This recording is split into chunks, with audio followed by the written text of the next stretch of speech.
Hello, and welcome to Relevant History. I'm Dan Toller.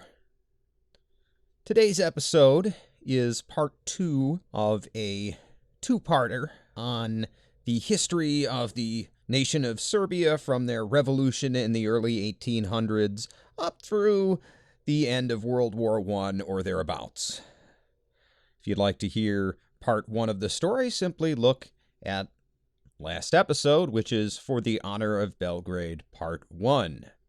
Now, at the end of that episode, we left off with the formation of a secret society within the Serbian nation.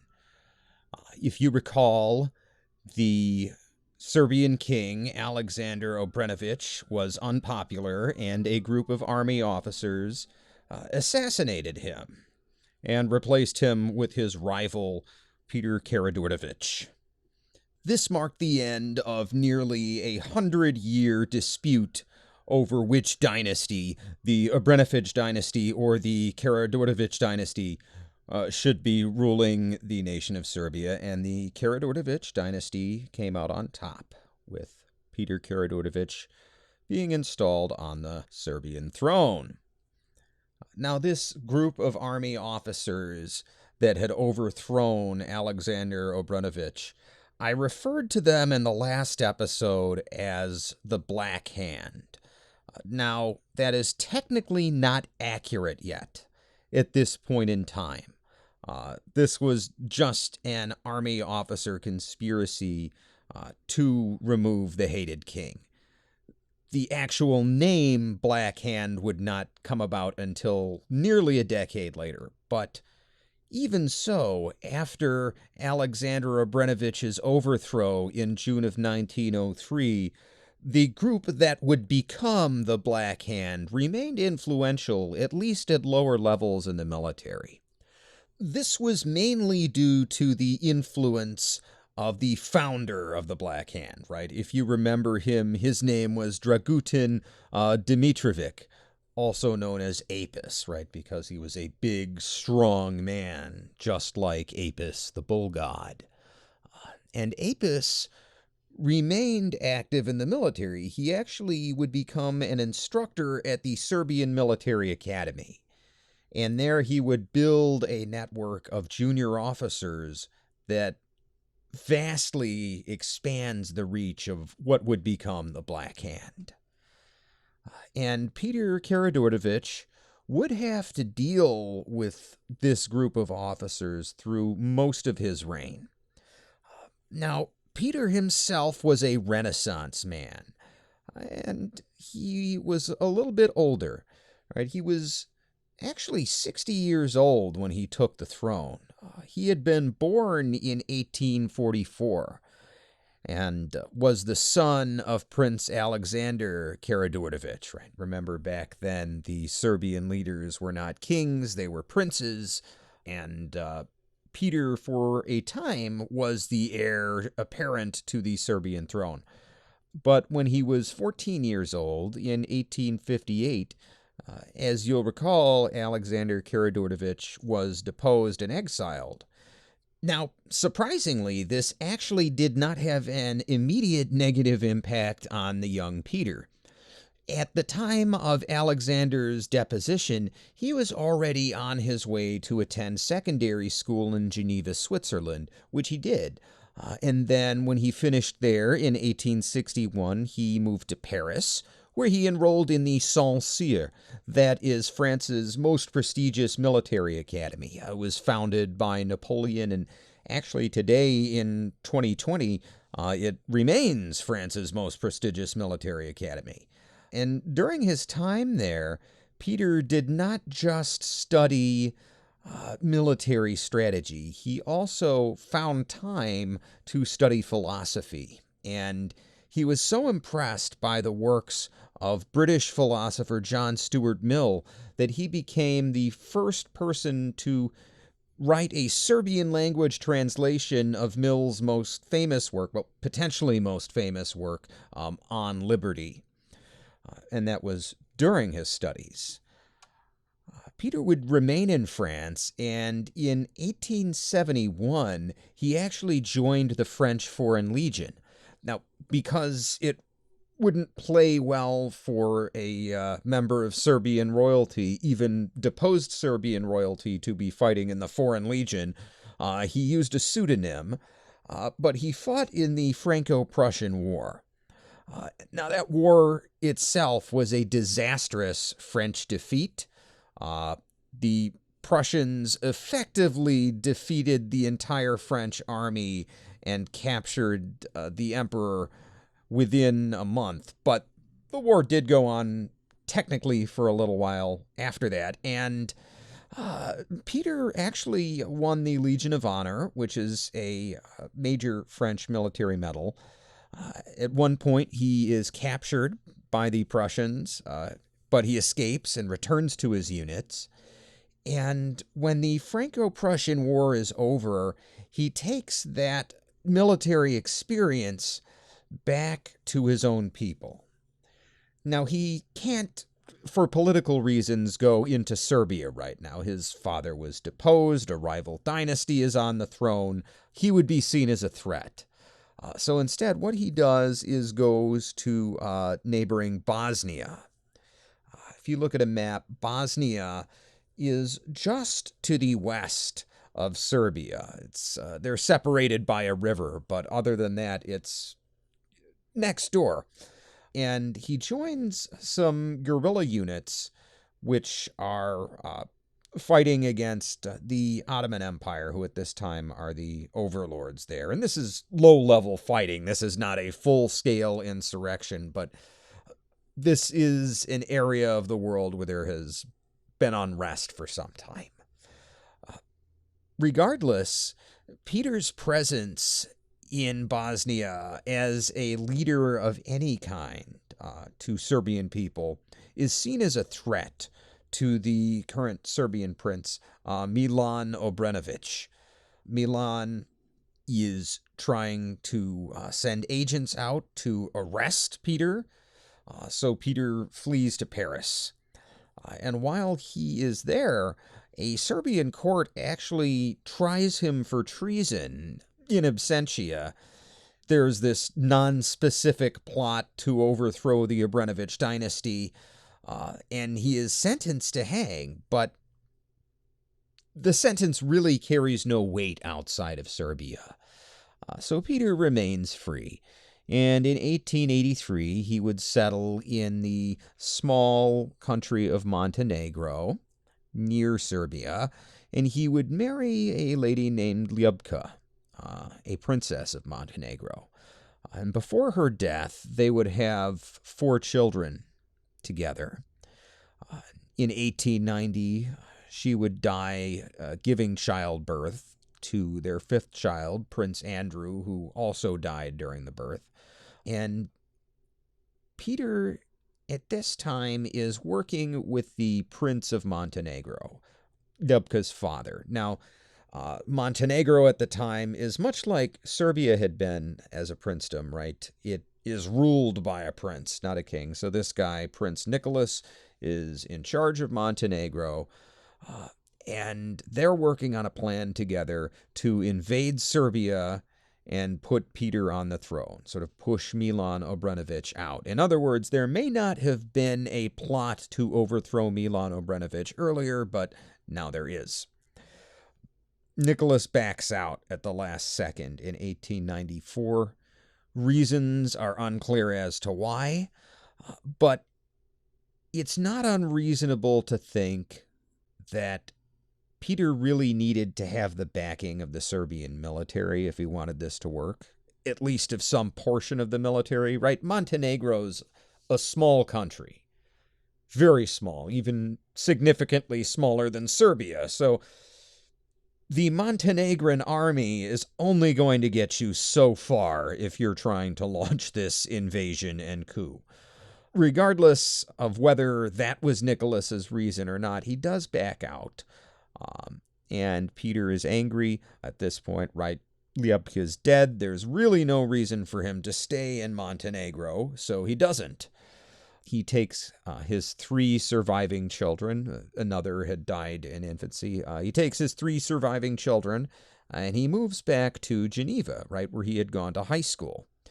At this time, he sends his 2 sons, George and Alexander, to Russia. The Russian Tsar is still on good terms with the Karađorđević family. And Peter's sons are actually able to attend the military academy there and do fairly well for themselves. But Peter himself is now living in poverty.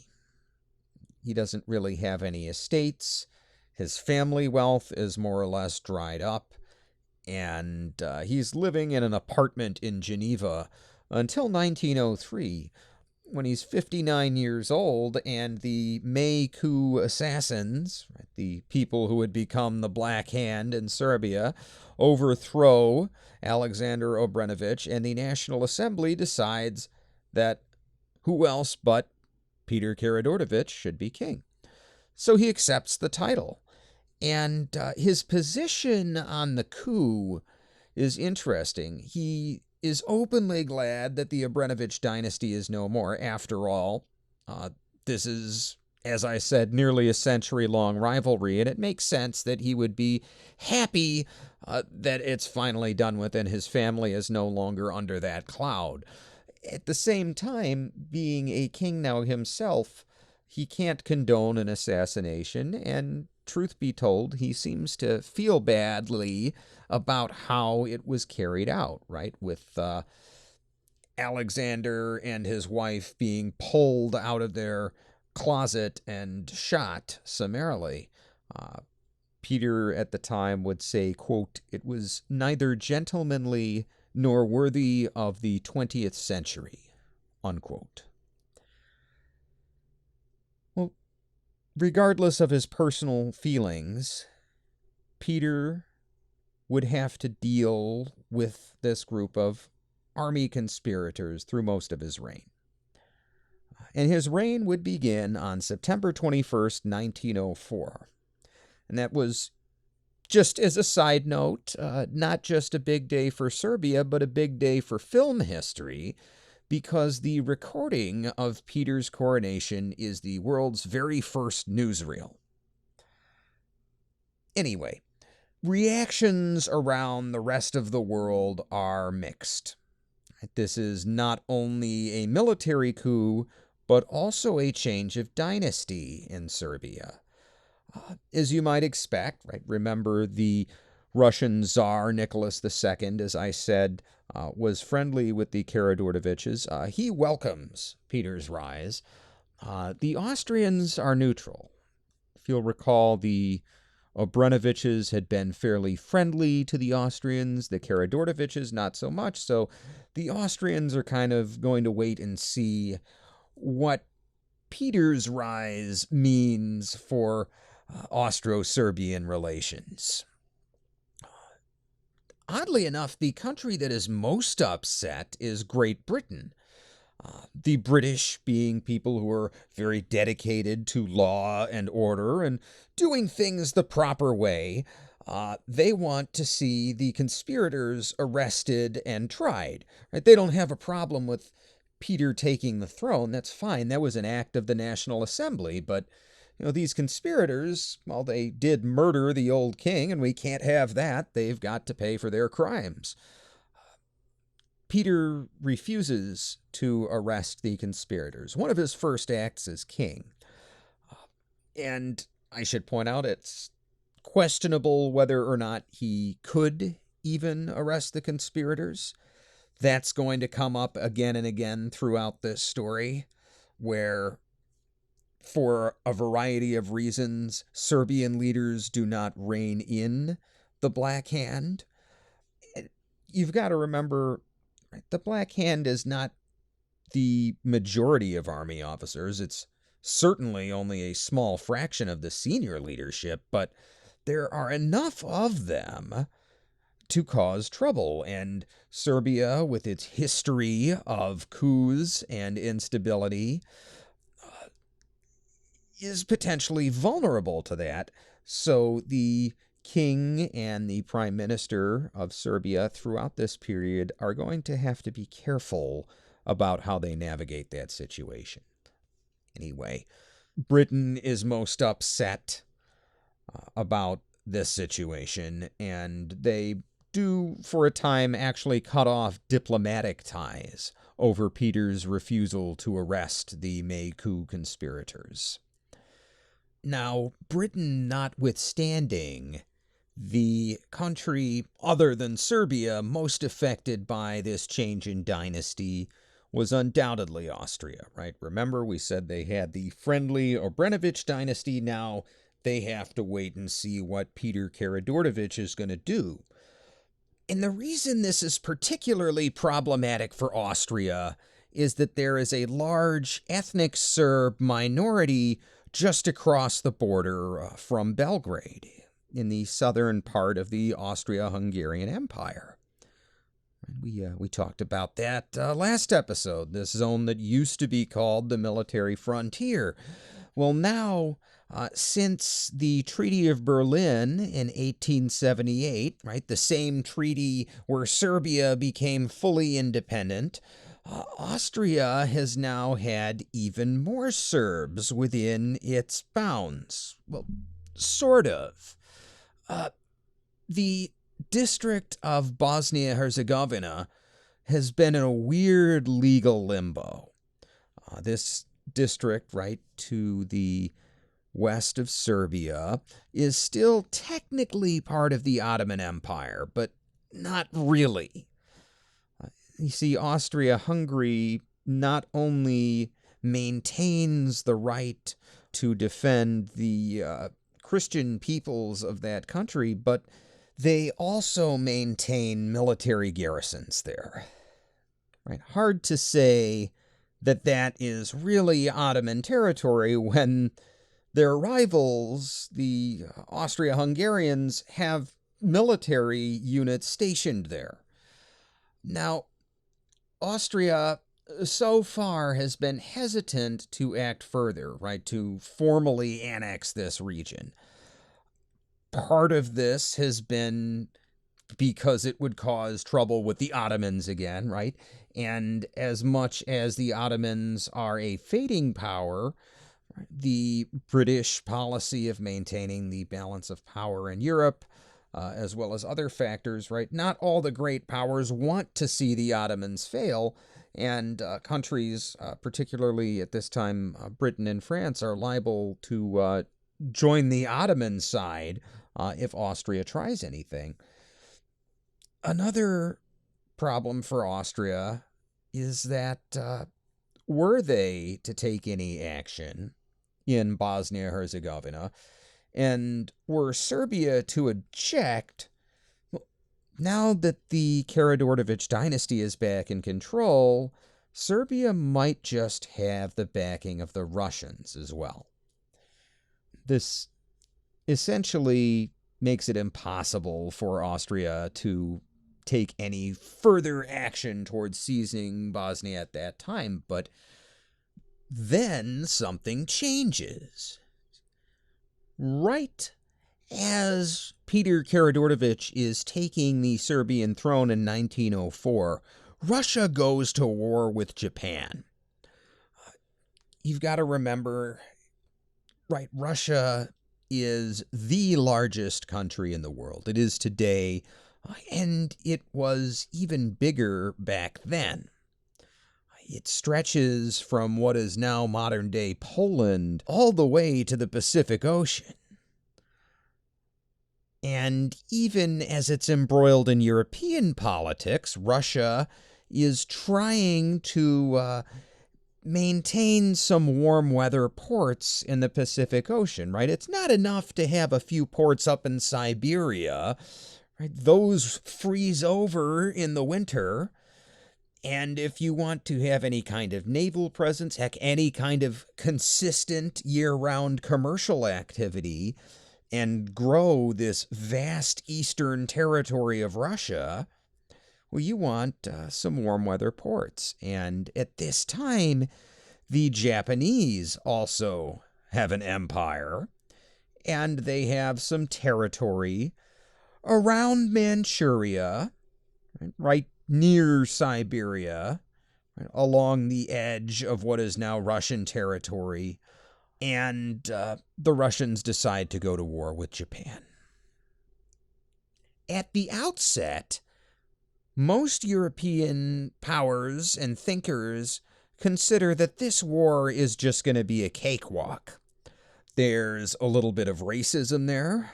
Right? The idea of an Asian power defeating a European power was simply unthinkable to many of these people.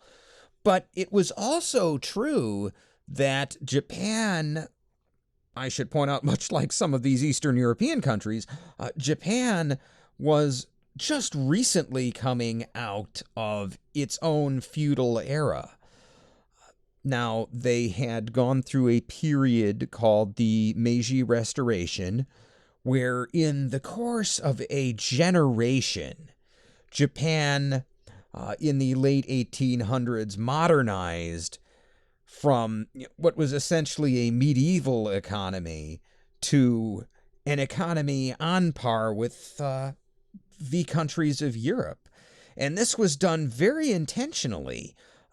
See, the Japanese were aware of the various European colonial empires, also of American naval strength in the Pacific at this point, and they realized if they didn't want to be one of those countries that got colonized, they were going to have to be just as good as the Europeans at industry and all of these modern tricks that were enabling the Europeans to take over much of the world at this point in history. And much to the surprise of European observers, not only do the Russians lose this war with Japan, they lose badly.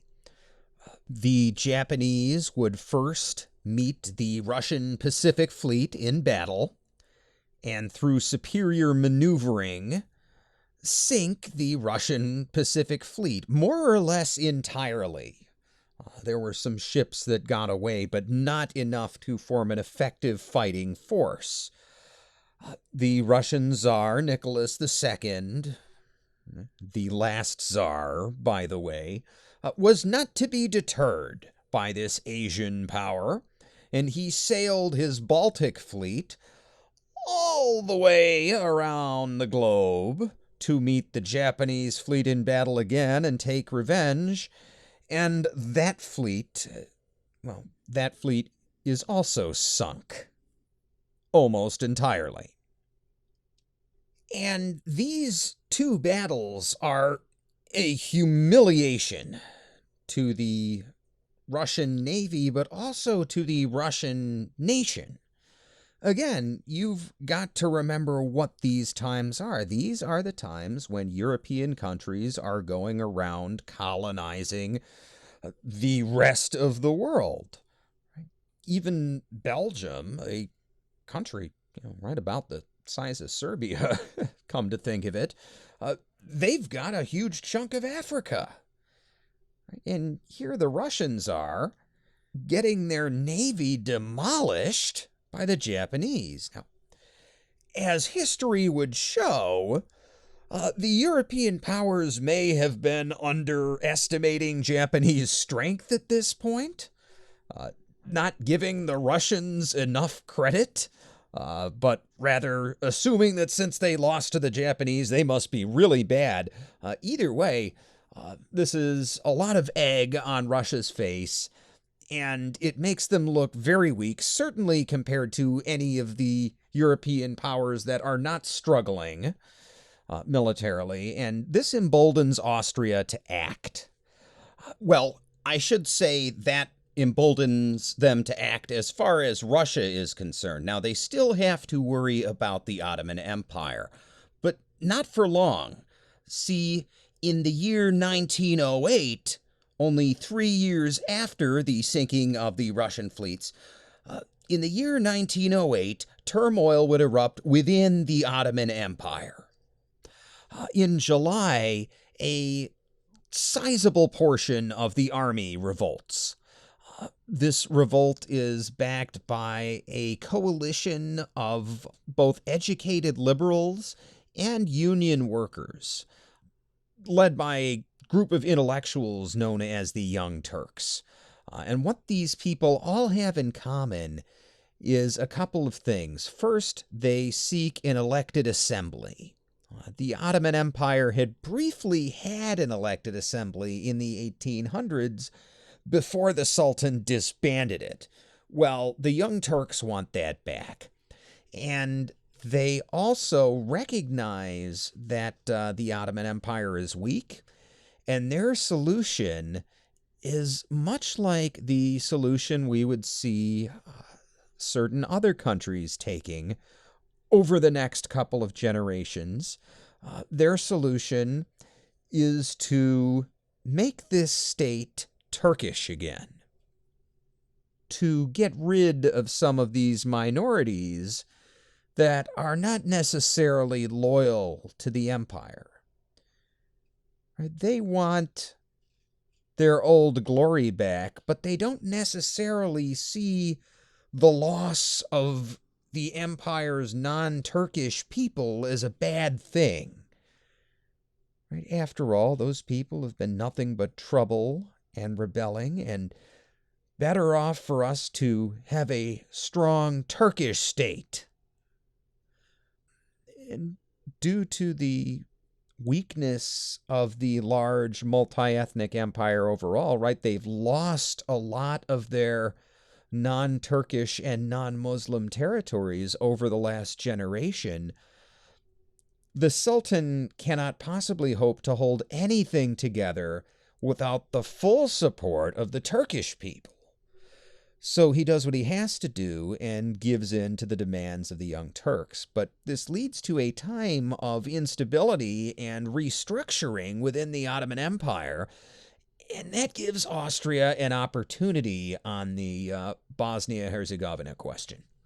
Now, if you are familiar at all with the history of the Austria-Hungarian Empire, you know that they were ruled by the Habsburg dynasty. And the Habsburgs were nothing if not consummate diplomats. So even though Russia was weakened and the Ottoman Empire was in turmoil, that was not necessarily enough for the Austrians to act. They were still concerned about what Britain and France and their erstwhile buddies up in Germany might have to think about them annexing Bosnia. So the first thing they do is get the Russians on their side. Why the Russians if they're concerned about the other great powers? Well, all of those powers are signatories to the Treaty of Berlin. Now, who is concerned most closely with this question in Bosnia-Herzegovina, Well, obviously the Ottoman Empire, which is obviously going to object, and the Austrians, who are, of course, going to claim that it's totally legal. The other most interested party is going to be the Russians. If the Russians take a friendly attitude towards this seizure, there's really no reason for Britain or France to get involved. At that point, they really have no skin in the game. They're not going to go to war in the Balkans to defend the Ottoman Empire's right to nominally rule some territory that they don't control anyway. So in September 1908, the Austrian foreign minister has a secret meeting with the Russian foreign minister, and they come to an agreement. Now, accounts of the exact nature of this agreement differ.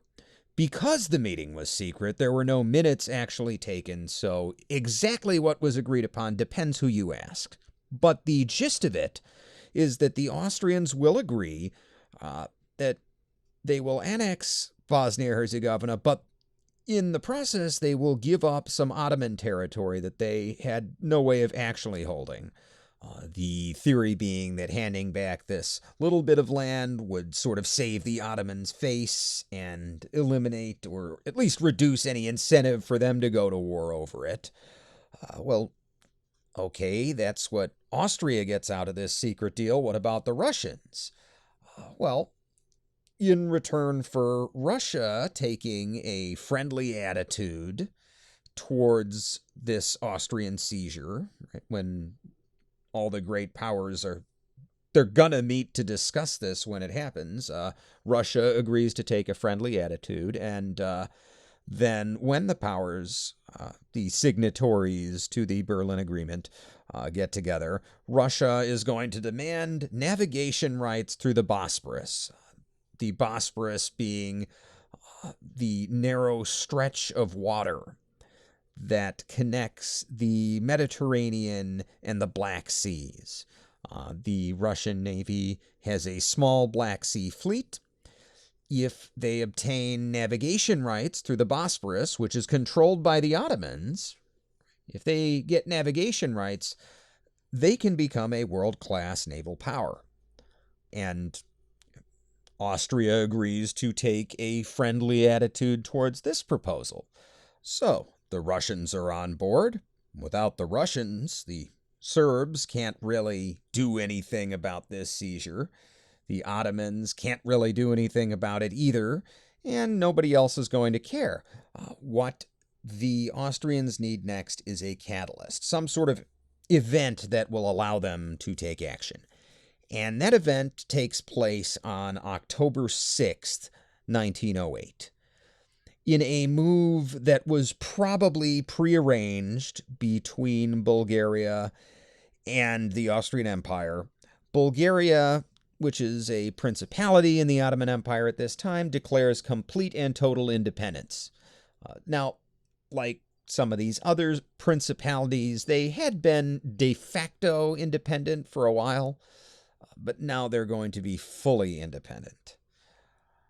In the next day, October 7th, 1908, Austria announces that they are formally annexing Bosnia-Herzegovina.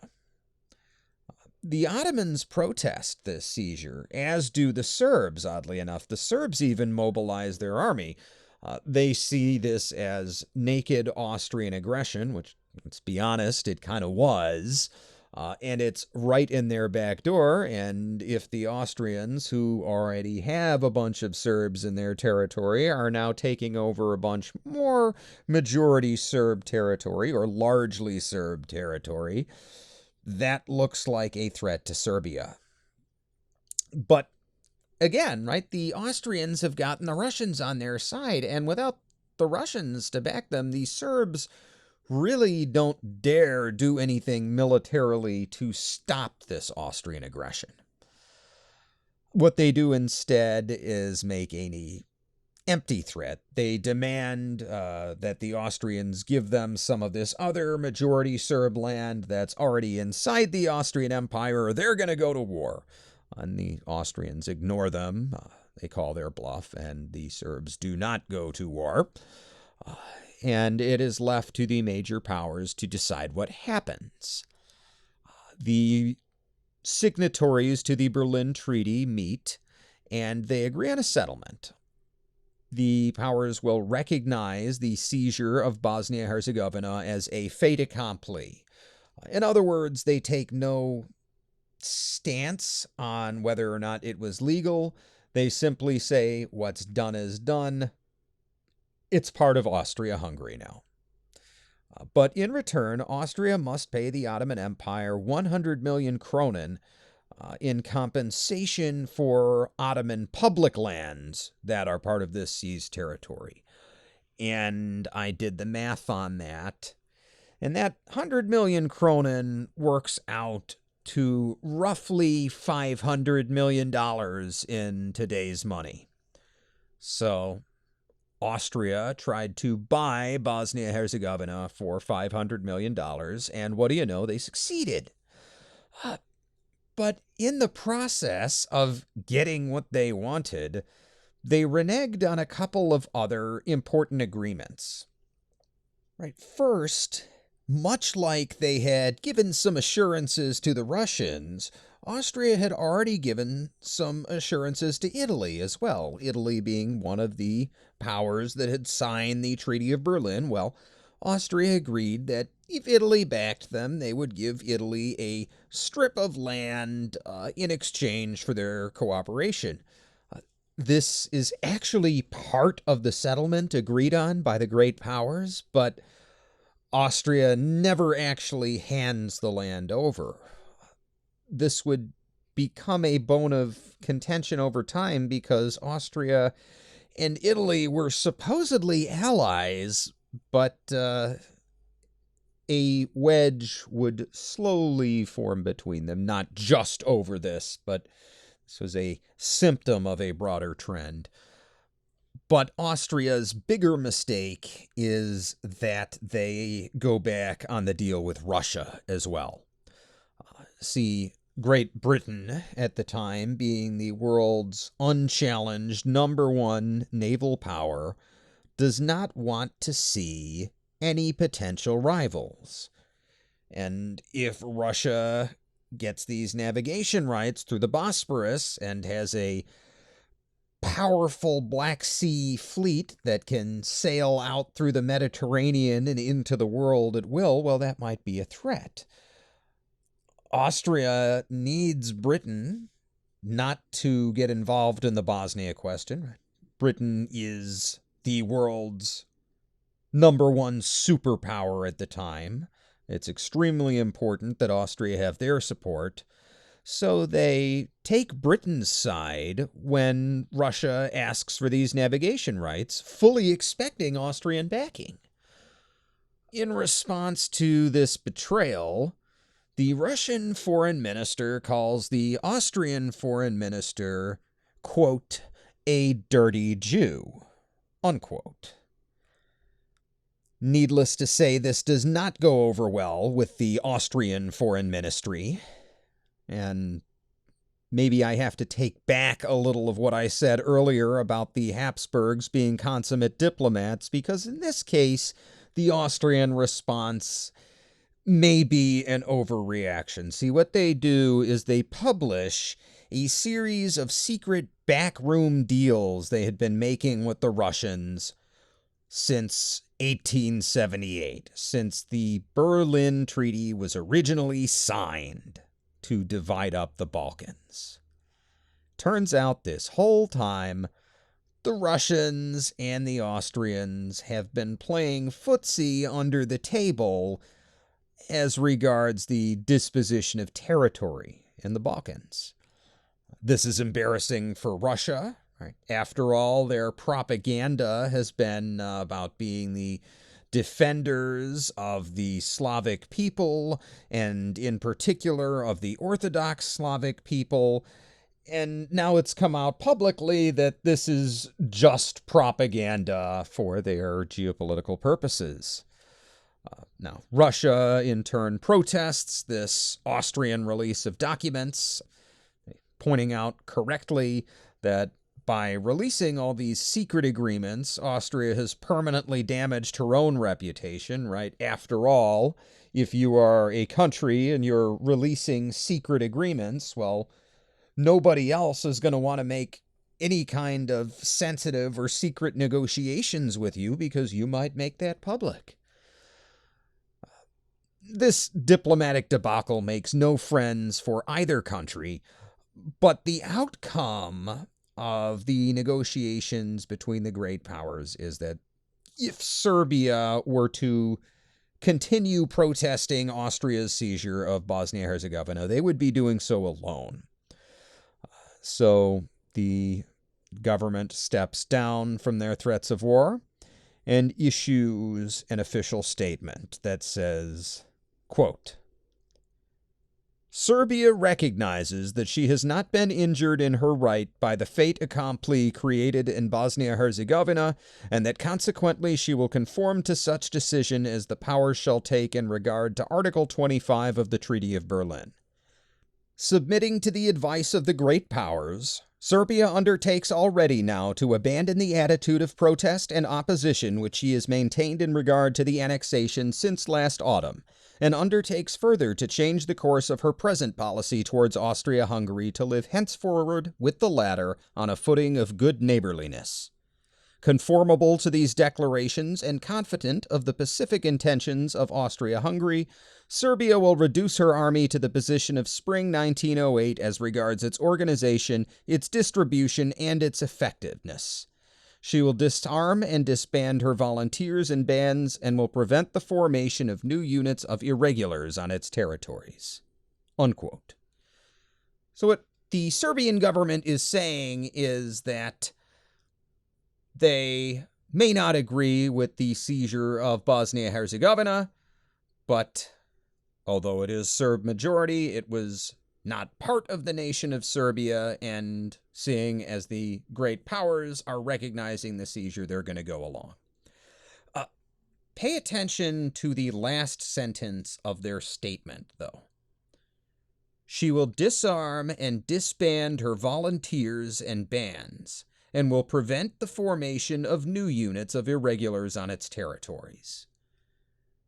What that part of the statement is talking about are irregular ethnic Serbian militias which are starting to form.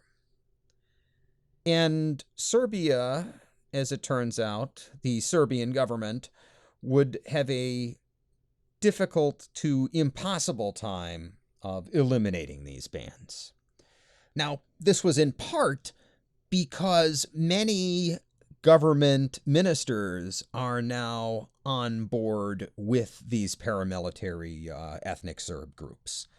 See, in response to the Austrian annexation, right, back on the 8th of October, 1908, several Serbian government ministers met in Belgrade to found a secret society. This organization would be called Narodna Odbrana, which translates roughly as National Defense. Much like the Black Hand, this is not an official government organization. Right? It's not as if it is somehow recognized by the state. But it is an organization that nonetheless has power and has its own internal organization, right? For instance, they have membership rolls. And the members have an explicit united goal, which is the defense of Serbian minorities in Austria. And to that end, what Narodna Odbrana does is spreads propaganda in these territories, as well as arming Serb paramilitary groups and funding them. Do not underestimate the importance of funding, right? When you're talking about paramilitary groups, you've got to remember that these guys have to eat somehow. And a lot of them have families, and if they've got families, they've got to feed their families, right? You can't work a 9-to-5 job when you are fighting in the insurgency.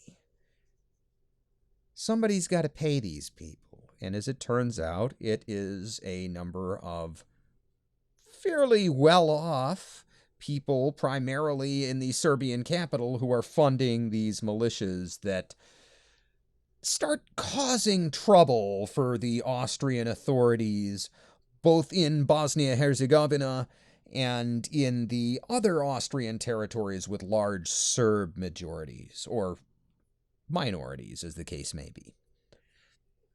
Over the next 3 years, partially under the influence of the Black Hand, partially under the influence of Narodna Odbrana, and partially because of just natural political forces, a group would form called the Balkan League. The Balkan League is an alliance of Serbia, Bulgaria, Montenegro, and Greece. And what these countries have in common is that they are backed by Russia and they are opposed to Ottoman power. Right? Remember, the Ottomans still have a lot of territory in the Balkans at this time, and the Balkan League countries want them out. As this band is forming, right, from 1908 through 1911, these diplomatic arrangements are happening in the back rooms. Even as this is happening, from 1911 to 1912, Italy goes to war with the Ottomans. They invade North Africa. A whole bunch of troops land in Libya. They don't have much success there. They're beaten back not just by the Ottoman army, but by the locals, who in that area are quite loyal to the Ottoman Empire. Where the Italians have more success is in retaking some of the Ottomans' Mediterranean islands. This is largely responsible for getting the Greeks on board with the Balkan League. They want these islands. They realize that the Ottoman Empire is crumbling, and if they don't take them now, Italy or Great Britain or France or one of these other powers is going to take them instead. And even as this is going on, even as the Ottomans can't get a break, now they're at war with Italy, the Young Turks' Turkisization policies, right, their policies of removing non-Turks and non-Muslims from government offices, well, these policies are causing unrest everywhere in the Ottoman Empire, more or less, outside of core Turkish territories.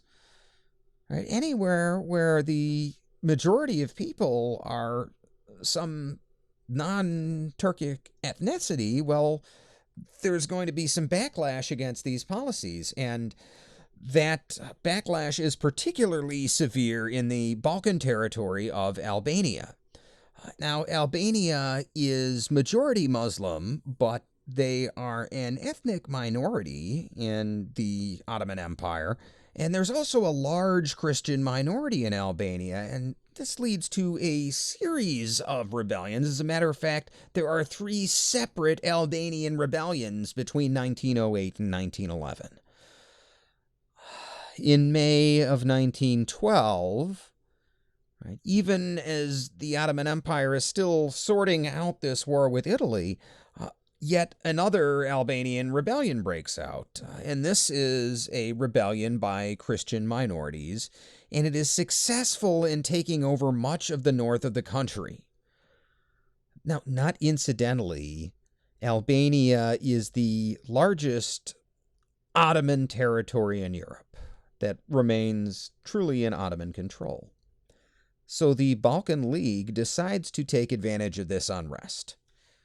The first country to declare a war is tiny Montenegro.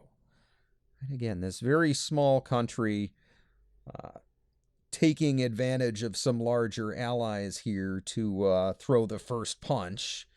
And they declare war on the Ottomans on October 8th. But the Montenegrins are safe in doing this because they're fairly far off to the west. They already have help in that area of the Ottoman Empire because that's where the Albanian rebellion is going on. Where most of the action is going to take place is a ways east of there, in the Thracian plains in southern Bulgaria. The rest of the Balkan League would join the war over the following week, and this was the beginning of what we now call the First Balkan War. And the Black Hand actually had some influence here. One of their leaders was a man named Vojislav Tekancic. Now, Tekancic leads a band of Chetniks. Chetniks are Serbian volunteer militias, not regular troops, and Chetniks under Tekancic's command enter Albania a few days before Serbia officially enters the war. Now, it is debatable whether this was done with or without orders. It may have been ordered by Apis, right, as part of a Black Hand conspiracy to ensure that Serbia doesn't back down from war at the last minute. or it may have been a legitimate paramilitary operation to get the Ottomans on the back foot before the main invasion took place. We're not really sure what was going on there. Either way, on October 18th, 1912, King Peter Karađorđević of Serbia makes the following declaration to the Serbian people. And he prefaces this declaration appropriately with the words, "To the Serbian people." It reads as follows, quote, "The Turkish government showed no interest in their duties towards their citizens and turned a deaf ear to all complaints and suggestions. Things got so far out of hand that no one was satisfied with the situation in Turkey in Europe. It became unbearable for the Serbs, the Greeks, and for the Albanians too. By the grace of God, I have therefore ordered my brave army to join in the holy war to free our brethren and to ensure a better future. In Old Serbia, my army will meet not only upon Christian Serbs, but also upon Muslim Serbs, who are equally dear to us, and in addition to them, upon Christian and Muslim Albanians, with whom our people have shared joy and sorrow for 13 centuries now. To all of them we bring freedom, brotherhood, and equality." Unquote. And this First Balkan War is surprisingly one-sided. The Ottoman Empire is a collapsing empire, but it is still fairly large. You would expect them to beat up on a few small countries quite easily. The problem is that in Anatolia, right, the Asian peninsula that forms the Asian part of modern-day Turkey, at the time, the Ottomans have a very poor rail network. And if you recall, much of their army has been down in Libya fighting the Italians. They don't have a whole lot of troops up in the European part of the Ottoman Empire. And because of this poor rail network in Anatolia, the only way they're going to be able to move troops quickly to respond to this Balkan League attack is to move them by ship. But their navy has already been weakened by the war with Italy, and twice is defeated by the Greek navy while trying to break out of the Bosporus and get to North Africa to fetch reinforcements. In the meantime, the Bulgarians launch an initial assault. The Ottomans rally a successful counterattack over the next couple months, but they're poorly supplied, and the supplies and reinforcements that they need are only trickling in. And at this point, the Serbians and the Greeks have fully mobilized their armies. They start showing up in Thrace, and the war's basically over. On May 30th, 1913, just a few months after the war started, a peace treaty is signed between the Ottoman Empire and Bulgaria, Montenegro, Serbia, and Greece. And in this treaty, the Ottomans basically give in to all the demands of the Balkan League. They cede most of their European territory to these powers. And in addition, they recognize the full independence of Macedonia, adding yet another small nation to the salad bowl that is the Balkans. But even before this peace treaty is signed, the Balkan League is already starting to split up. See, as part of the pre-war arrangements, Bulgaria had been promised some land in Macedonia.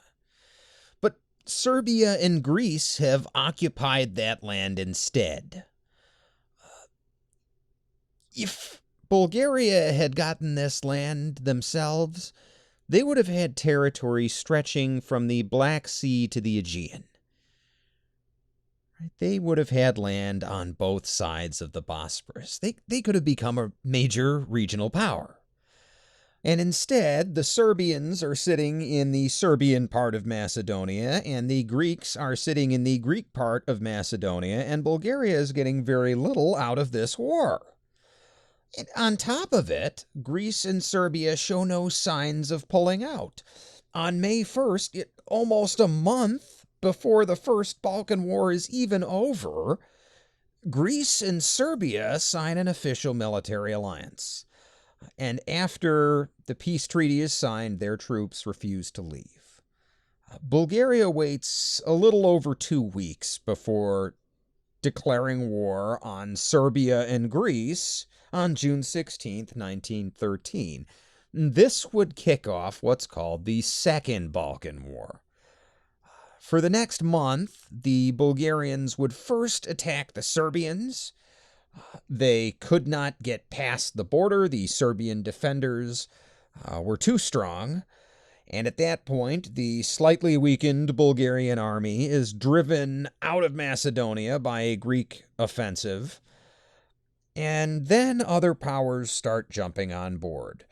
Romania, which had won its independence from the Ottoman Empire during the Treaty of Berlin, had remained an ally of the Ottoman Empire, but had stayed out of the First Balkan War on the condition that Bulgaria would give them some land, and Bulgaria had gone back on their promise. Well, now that the Second Balkan War is on, Romania goes to war with Bulgaria, and not only do they take the land that they were promised, they keep on marching into Bulgaria all the way up to the suburbs of the capital, the city of Sofia. And not only were they threatening the Bulgarian capital, they were deep into the Bulgarian rear. They were interfering with the ability of the Bulgarians to reinforce or supply armies against the Serbs or the Greeks. And after only 2 days of Romanian success, the Ottoman Empire declares war on Bulgaria. After all, why not? This is, after all, a free-for-all. And by the end of July, the Ottomans have taken back all the land that Bulgaria, at least, had taken from them in the First Balkan War. And Russia is negotiating a peace deal.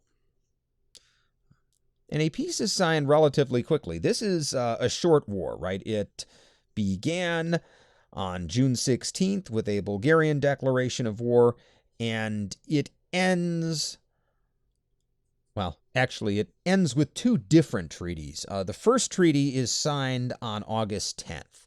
That's the main one. It's signed between Serbia, Romania, Bulgaria, Montenegro, and Greece. So everybody in the conflict except the Ottoman Empire signs this treaty, and in that treaty, the disputed Macedonian territory is divided up between Greece, Serbia, and Bulgaria. Bulgaria actually gets to keep some of that Macedonian land, even though they lost the war. And in compensation for their contributions, Montenegro receives some land they had wanted from Serbia. Right? They don't get part of Macedonia. Instead, they get some land from Serbia that makes more sense geographically from Montenegro's perspective anyway. And then on September 30th, a second peace treaty is signed between Bulgaria and the Ottoman Empire. And in this peace deal, the Ottomans get back a little bit of the territory that they had lost to Bulgaria in the First Balkan War. They, in particular, get to take the city of Edirne in Thrace. That is the modern name for ancient Adrianople. And in return, Bulgaria actually, by the way, gets another port city on the Black Sea. So this isn't all bad for Bulgaria either. And as a matter of fact, by the end of 1913, Bulgaria and the Ottoman Empire have signed a secret treaty of alliance. At the end of the Second Balkan War, most of the countries in the Balkans had gained territory and population, right, compared to where they were before the First Balkan War, right? Over the course of 2 wars, the Ottomans lost territory, and Romania grew. She grew by about 5%, but got a little bit of land from Bulgaria. Bulgaria grew over the course of 2 wars. Right? She lost some land in the Second War, but all in all benefited. Montenegro grew by more than half. Greece nearly doubled her population, and Serbia as well. The Serbian population, after these territory gains, which were, again, majority Serbian as well. These were, part of the Serb ethnic majority of the country already. Their population went from 2.9 to 4.5 million, roughly. That's, again, an increase of a little more than 50%. When your country grows by more than 50% over the course of 2 years, you've had a pretty successful run of it. And again, this liberation, as the Serbs saw it, of the ethnic Serbs in Albania and Macedonia, well, that is a big part of why King Peter I is called Peter the Liberator. And here at the end of 1913, a casual observer could be forgiven for thinking that the Balkans were more peaceful than ever before. A lot of these long-standing issues have been settled.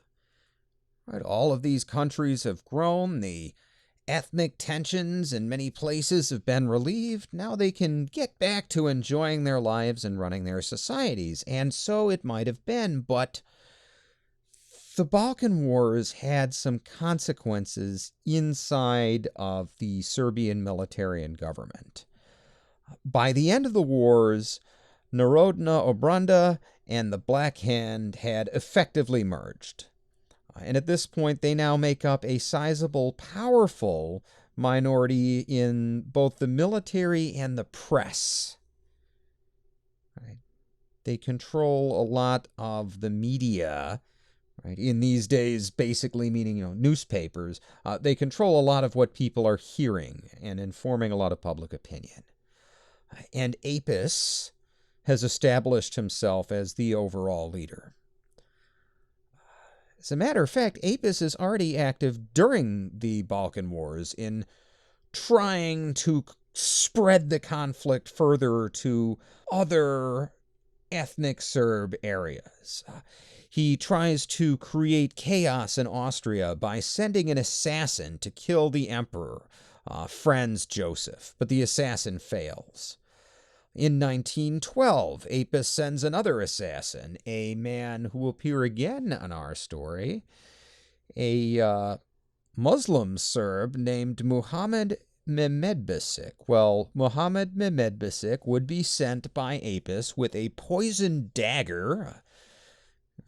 Seems kind of literary, maybe, but there you go. He's sent with a poisoned dagger to kill the Austrian governor of Bosnia-Herzegovina, a man named General Oskar Potiorek, who will also appear later in our story, but Mehmedbesic fails. He manages to get out of Bosnia without getting caught and returns to Serbia. And by 1914, the Black Hand may not have been successful yet at assassinating any foreign leaders, but they do have over 2,500 active members, and they are growing. One of these members is a young Bosnian Serb, meaning a ethnic Serbian young man from Bosnia, by the name of Gavrilo Princip. Princip grew up poor in a small village. He was sickly and under height and weight for his age his entire life. And as a teenager, his family moved to Sarajevo, and he and some Serb friends liked to agitate the local Austrian authorities.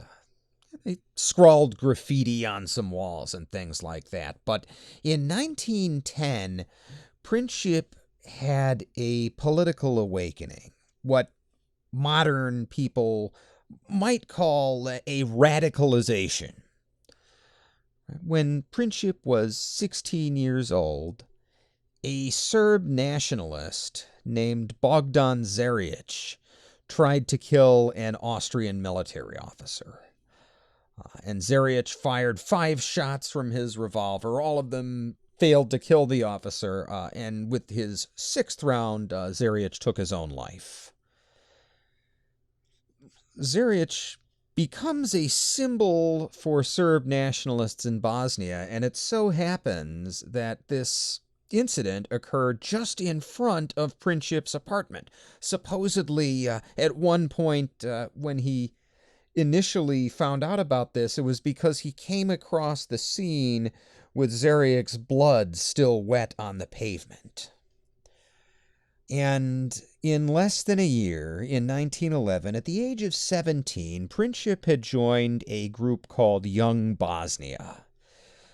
This was a Serb nationalist organization, and they did things like organizing anti-Habsburg rallies and even providing some aid to paramilitary groups. And in 1912, Princip was ultimately expelled from school for attending one of these anti-Habsburg rallies. Again, about a year later, in 1913, things ratcheted up a notch again. The Austrian government, in response to activities by Serbian guerrilla groups, they engaged in a crackdown on Serbs in Bosnia-Herzegovina in particular. Among other things, they closed a number of Serbian language schools, and they banned Serbian social clubs. Now, some of these clubs were being used to organize against the occupying Austrians, but most of them were just social clubs, and this made people angry.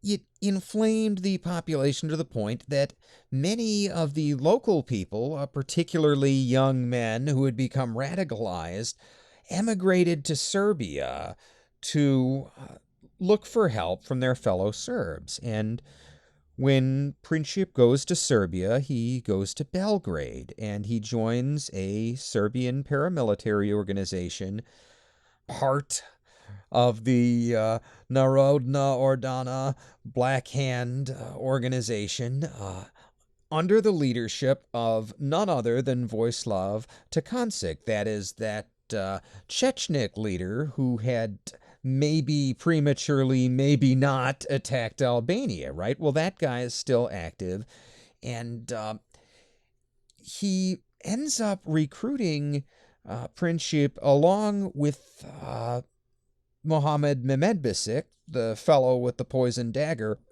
He, Mehmedbesic, and 5 others are trained to assassinate somebody. And that somebody is none other than the heir to the Austrian throne, a man named Archduke Franz Ferdinand. These young men are trained, and when their training is complete, they are sent back to the capital of Bosnia-Herzegovina, Sarajevo, to await an opportunity. So, why would anyone in Black Hand want to kill Franz Ferdinand in particular? As it turns out, ironically, it's because Franz Ferdinand was ardently and publicly pro-Serb. Now, Franz Joseph, the Austrian emperor at the time, he was old, and the fear was that upon his death, when Franz Ferdinand took over, policies would change in the ethnic Serb parts of the Austrian Empire, and they would change in the Serbs' favor, and that therefore all of these local Serb populations who wanted to be part of Serbia would not want to leave the Austrian Empire anymore. Certainly they wouldn't want to leave badly enough to go join a guerrilla terrorist movement.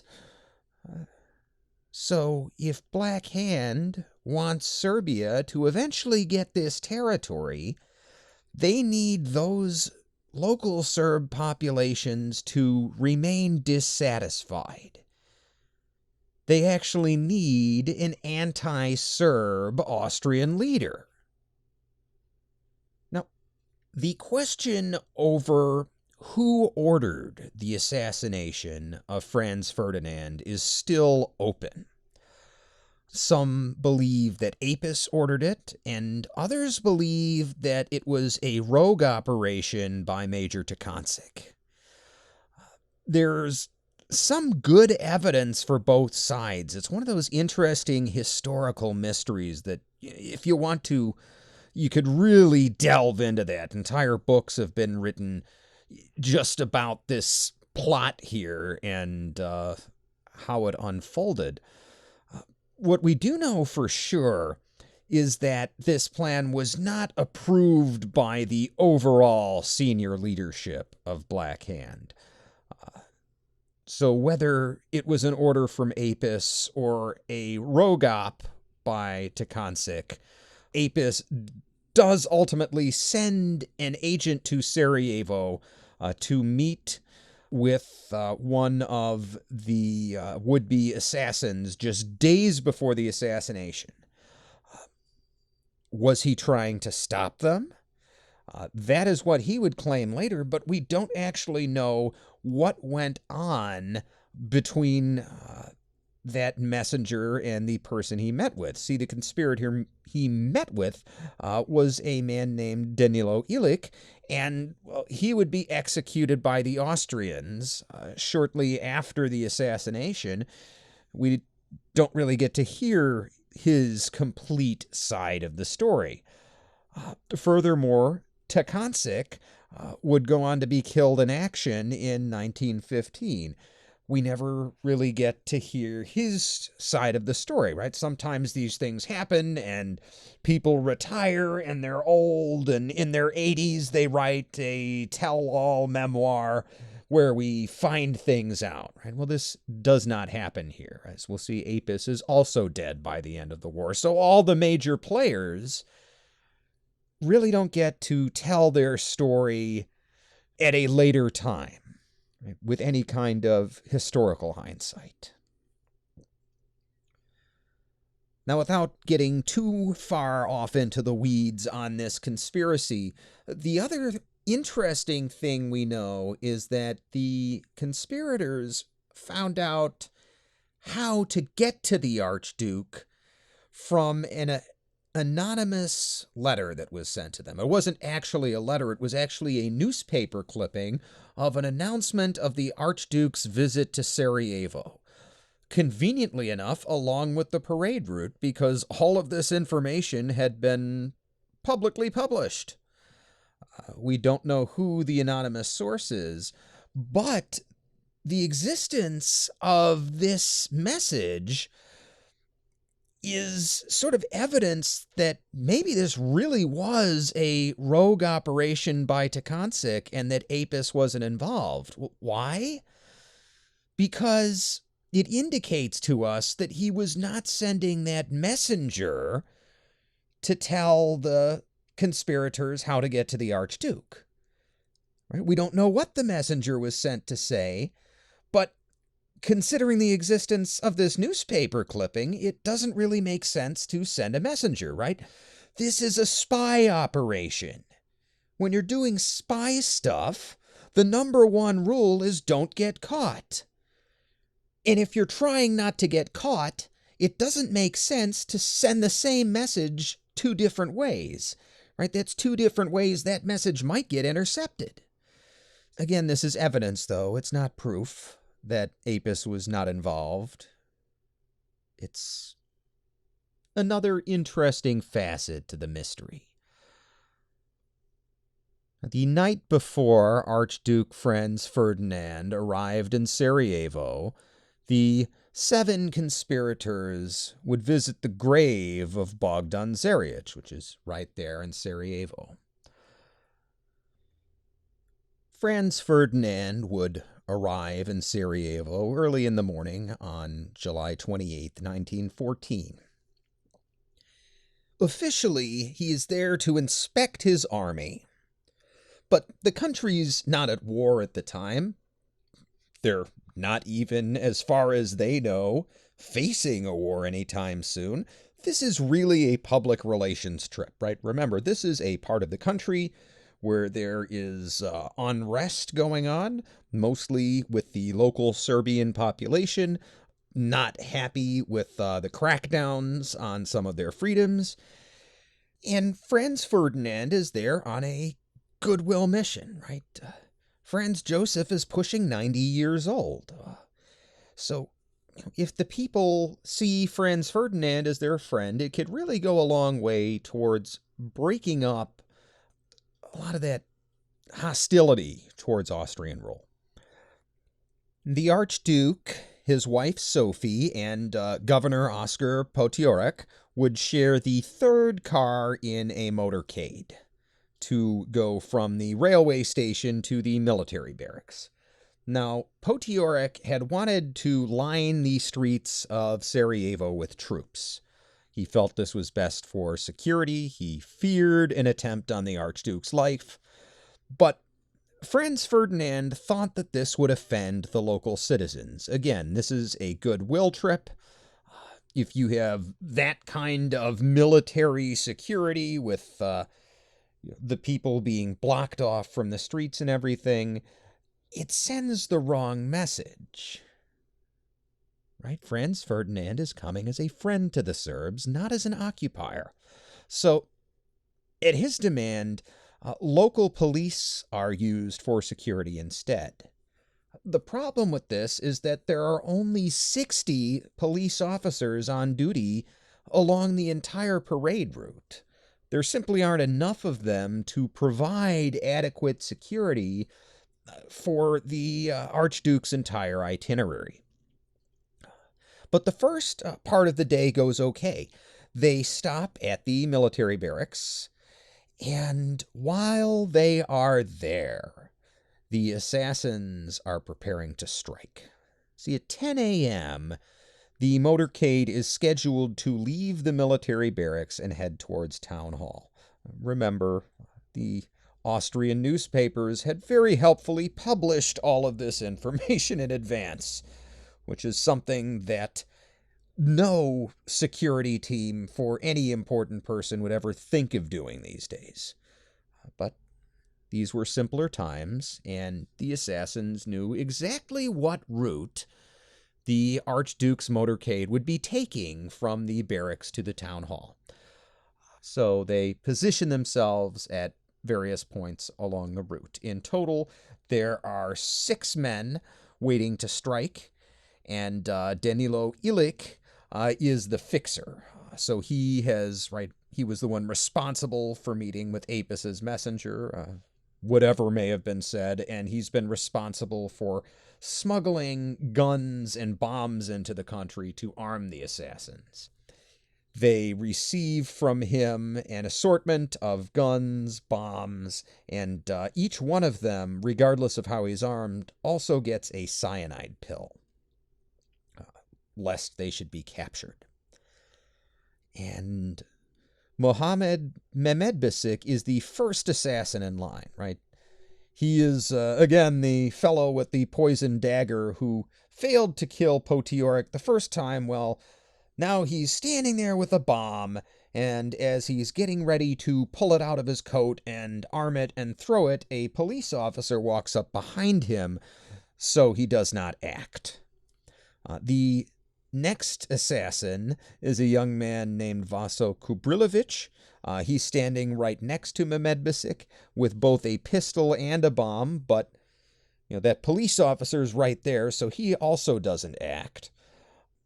And then the motorcade passes the third assassin. The third assassin is a young man named Nedelko Kabrinovic, and he throws his bomb. But it doesn't land in the car. It bounces off the back of the car, and at that point, all the drivers in the motorcade lay on the gas, and the cars speed past the remaining 3 assassins.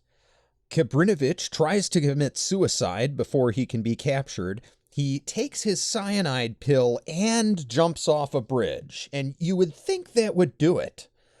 Unfortunately, the pills that the assassins had been issued were old and expired, and it just made him throw up. And There was a drought at the time, so the river was only a few inches deep and he didn't drown.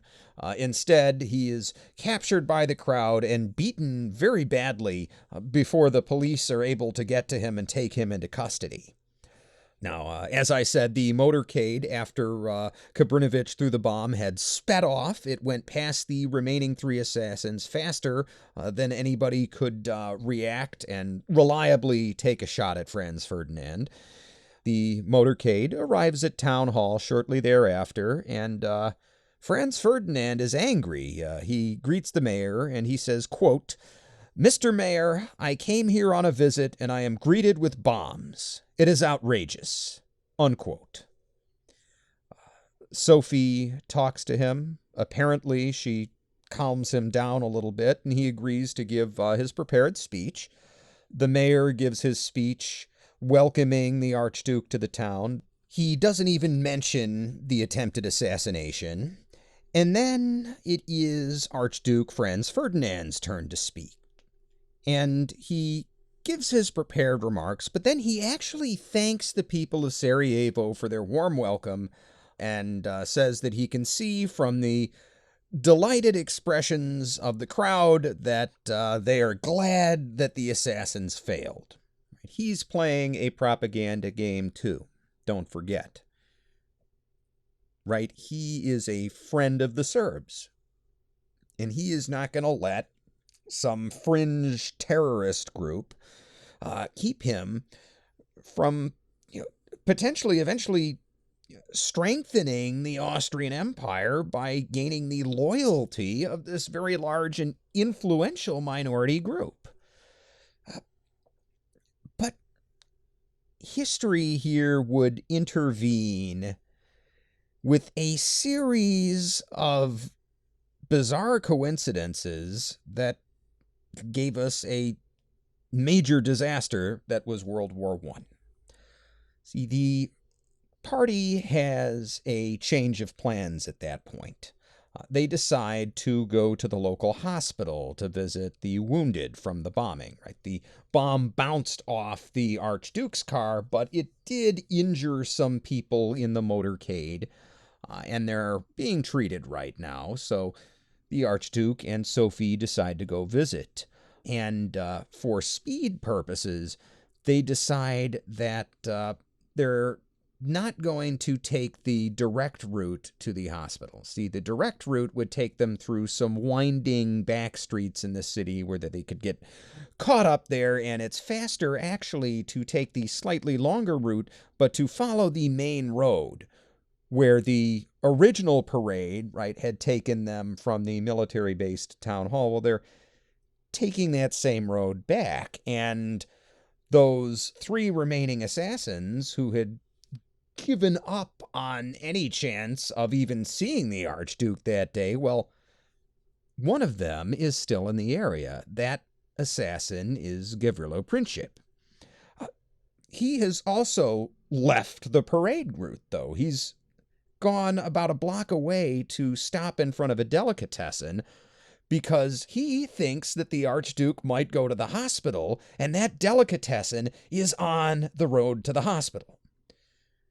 Well, great, you might think. The Archduke's changed his plans and is actually taking the main parade route. That's good. Well, what happens is that the change in plans is not communicated to the drivers. Ironically, the aide to Potiorek, one of his aides, who was supposed to communicate this order to the drivers, was actually one of the people injured by the bombing and was already at the hospital. So as a result, instead of continuing on the parade route as they're supposed to, the two lead cars turn off to take this side street towards the hospital, right past the delicatessen where Gavrilo Princip is waiting. The driver of the Archduke's car follows, but Potiorek is in the back seat, and he yells at the driver to turn around and get back onto the parade route. And the driver follows his orders. He stops the car and puts it in reverse. Now, this is an old car. Old cars had a tendency to stall. especially when you were changing gears. This is not a modern vehicle. This is a 1910 Graf Stift, and when the driver goes to put it in reverse, the engine stalls. Right in front of Gavrilo Princip. You could not have stalled that engine in a worse spot in the entire city of Sarajevo. And Princip takes his chance. At approximately 10:45 a.m. on June 28, 1914, Gavrilo Princip shoots Franz Ferdinand in the jugular. And he shoots Franz Ferdinand's wife, Sophie, in the abdomen, although he would later claim that when he shot Sophie, he was aiming for Governor Potiorek. Princip is arrested on the spot, and the Archduke and Sophie are immediately rushed to the governor's mansion, where there's a doctor on hand. And nobody even realizes that Sophie has been shot until they get there.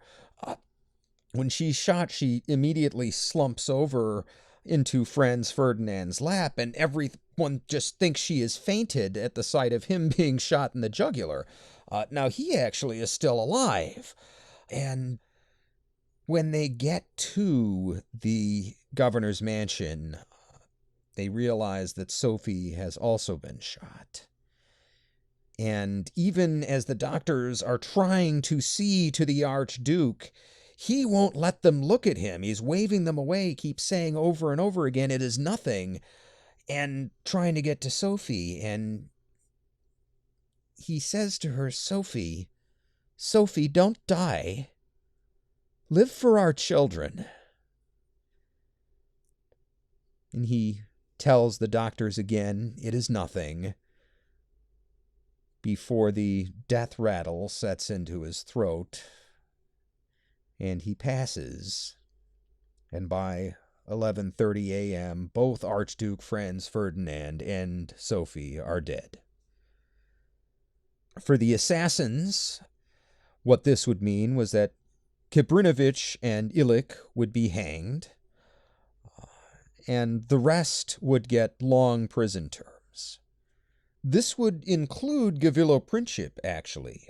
By Austrian law at the time, no one under the age of 20 could be executed, and Princip was 19 years old when he pulled that trigger.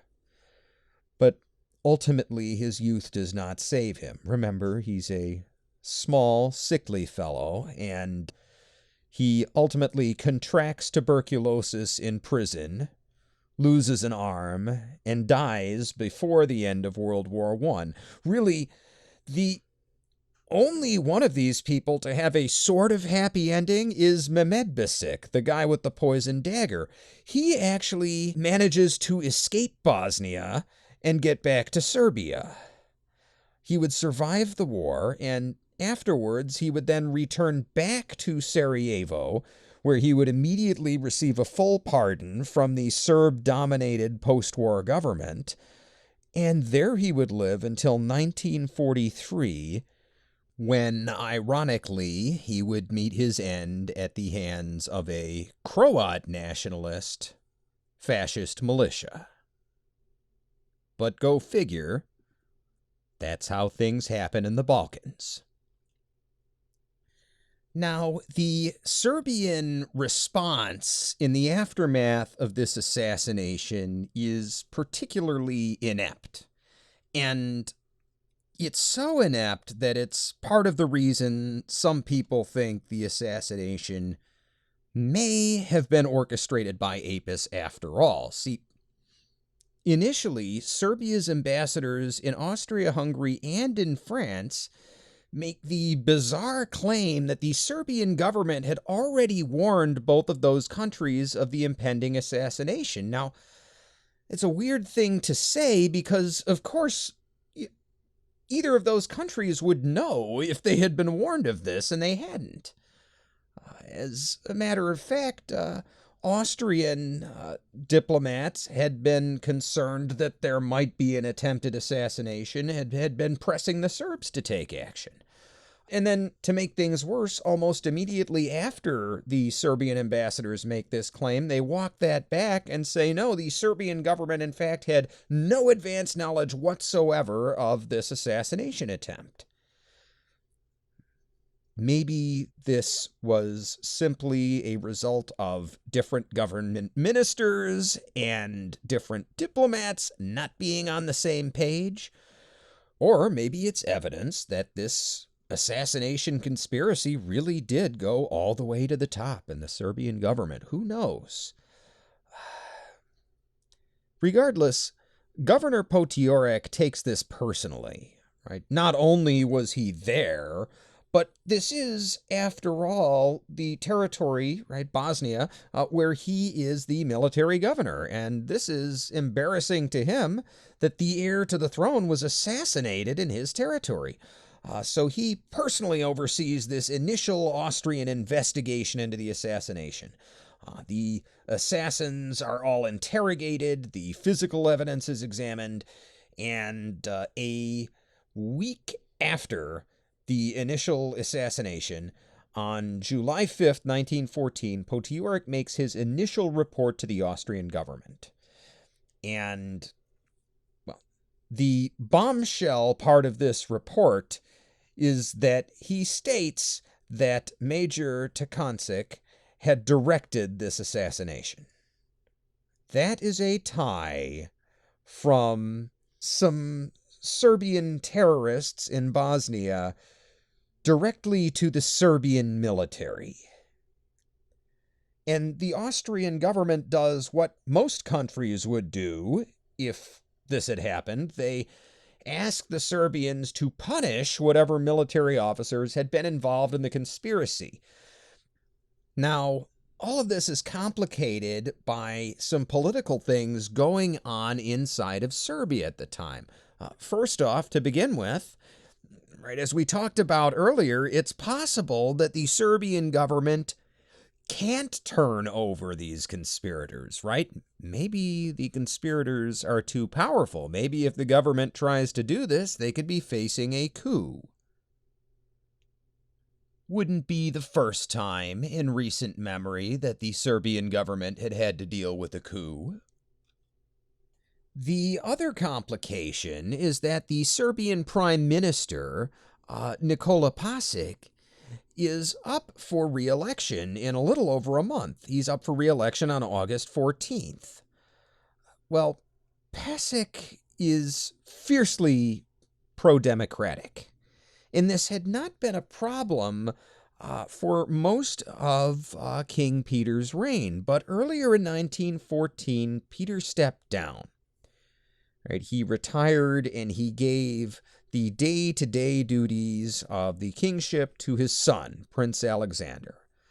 And Alexander's more of an autocrat. He really wants to go back to the old days where the king had a lot more power. And Alexander is somewhat in favor of not punishing the assassins, and so is public opinion. Right, so Pasic is in a bind here. On the one hand, if he tries to arrest the conspirators, he's potentially avoiding angering Austria further, but he's going to alienate the electorate, he's going to alienate the acting king, and he's going to alienate most of the rest of the government. On the other hand, if he sort of delays, well, he can win re-election in August. And then maybe he can take some sort of action to placate the Austrians. Well, Austria is not prepared to be patient. As a matter of fact, over the past few years, they've become less and less inclined to be friendly towards Serbia, right? We had the incidents that happened in the Balkan Wars with the Serbians and other Balkan powers taking a great deal of territory from the Ottoman Empire. They see the Serbians eyeing Serb-majority territory in Austria-Hungary.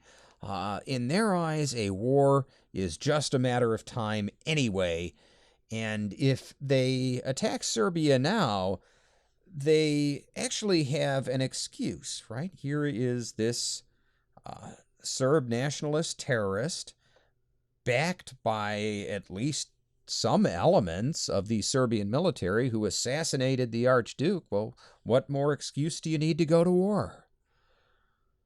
But Austria still has to worry about Russia. Right? If they attack Serbia, they will in turn be attacked by the Russian Empire. So they look to their own allies. They look to Germany. And the Austrian ambassador asks very simply if Germany will support Austria in a war against Serbia. And the Germans tell them yes. Meanwhile, the French and Russian ambassadors are meeting, right? The two countries have an existing alliance, but it doesn't extend to defending Serbia. Well, France and Russia changed that agreement to extend to defending Serbia. So now, if Austria attacks Serbia, Russia will attack Austria, and Germany will attack Russia, whereby France will go to war with Germany and Austria, and everybody's going to be at war. Well, why does France want to do this? They feel threatened by Germany. If they stand by and let Austria and Germany together beat up on Russia and Serbia and, probably win and take a bunch of land, well, they're going to be that much stronger, and France is going to be in that much more danger. So from their perspective, if this war is going to happen, they had better get involved now and make sure that Germany does not get any more powerful as a result of this. The agreement between France and Russia, or should I say the amended agreement between France and Russia, is published on July 23rd, 1914. And the timing is unfortunate because it comes just a few hours before the Austrian government announces an ultimatum to Serbia. The Austrian ultimatum of July 23rd, 1914, took war from being a possibility to a near certainty. I'm going to read most of it here, skipping the first few paragraphs, and it's a bit long, but I want to read it all because there are two important things to note here. It's not just the content that's important, it's also the tone. It's how this ultimatum is delivered that is fascinating from a historical perspective.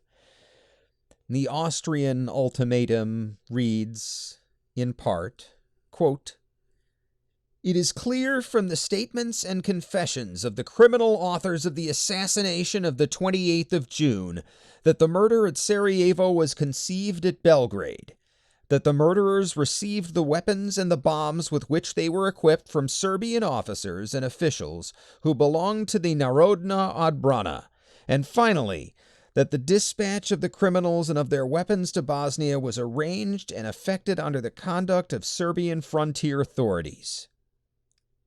The results brought out by the inquiry no longer permit the imperial and royal government to maintain the attitude of patient tolerance which it has observed for years towards those agitations which center at Belgrade and are spread thence into the territories of the monarchy. Instead, these results impose upon the imperial and royal government the obligation to put an end to those intrigues which constitute a standing menace to the peace of the monarchy. In order to attain this end, the imperial and royal government finds itself compelled to demand that the Serbian government give official assurance that it will condemn the propaganda directed against Austria-Hungary. That is to say, the whole body of the efforts whose ultimate object it is to separate from the monarchy territories that belong to it, and that it will obligate itself to suppress with all the means at its command this criminal and terroristic propaganda. In order to give these assurances a character of solemnity, the Royal Serbian government will publish on the first page of its official organ of July 26th the following declaration. Now, let me stop here for a second. The Austrian government is now literally printing out the exact words that they are demanding the Serbian government publish to its military. Quote, "The Royal Serbian government condemns the propaganda directed against Austria-Hungary.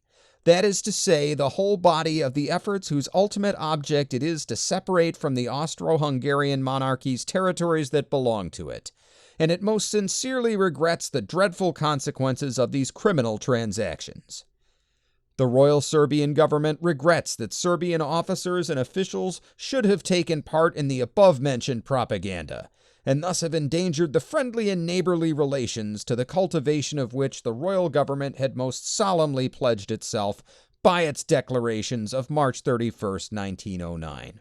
Let me stop again here. That is the declaration published at the end of the Balkan crisis, right? When Austria had initially seized Bosnia-Herzegovina to begin with. And this statement that the Austrians want the Serbian government to publish continues, quote, "The royal government, which disapproves and repels every idea and every attempt to interfere in the destinies of the population of whatever portion of Austria-Hungary, regards it as its duty most expressly to call attention of the officers, officials, and the whole population of the kingdom to the fact that for the future it will proceed with the utmost rigor against any persons who shall become guilty of any such activities, which the government will bend every effort to prevent and to suppress."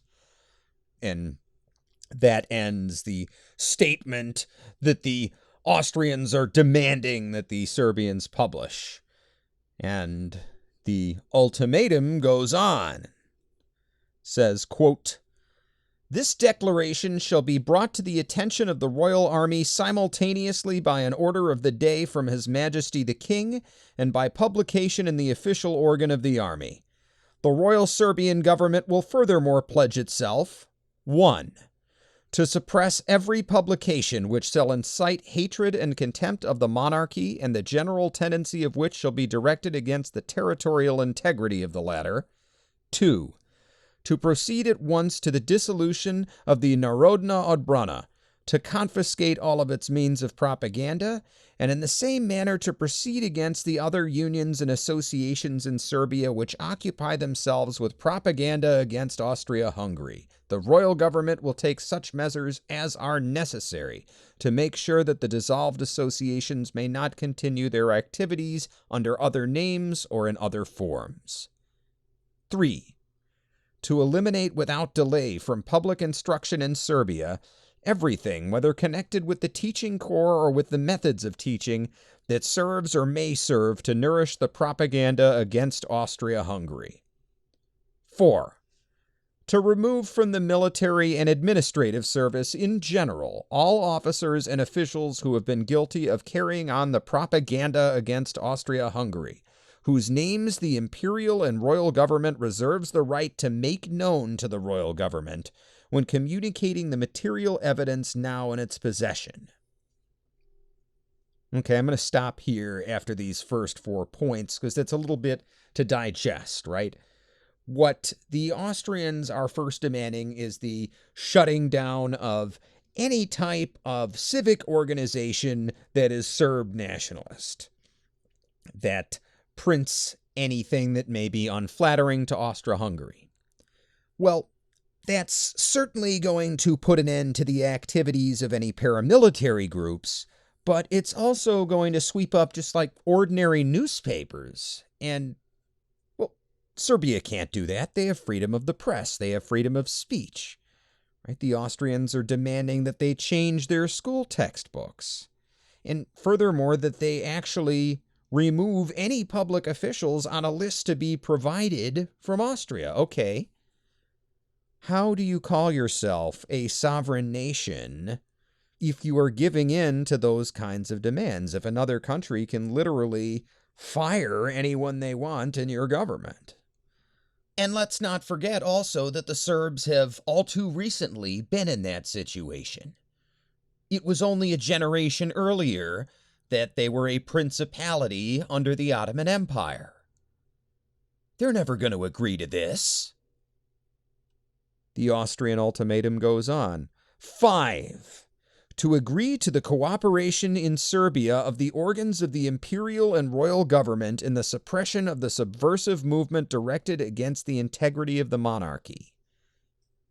Okay, that is a little bit confusing, but what it means is that Austrian representatives are supposed to be allowed into Serbia to make sure that nothing is being printed that the Austrian government disapproves of. All right, continuing. Number 6, to institute a judicial inquiry against every participant in the conspiracy of the 28th of June who may be found in Serbian territory. The organs of the imperial and royal government delegated for this purpose will take part in the proceedings held for this purpose. Okay, so a somewhat reasonable demand, actually very reasonable, right? Arrest anybody who was involved in the assassination of the Archduke, but then Austria demands that these anonymous Austrian officials who are working on propaganda are also supposed to take part in the trial. Well, that doesn't make sense. Again, no sovereign nation can accept this sort of interference.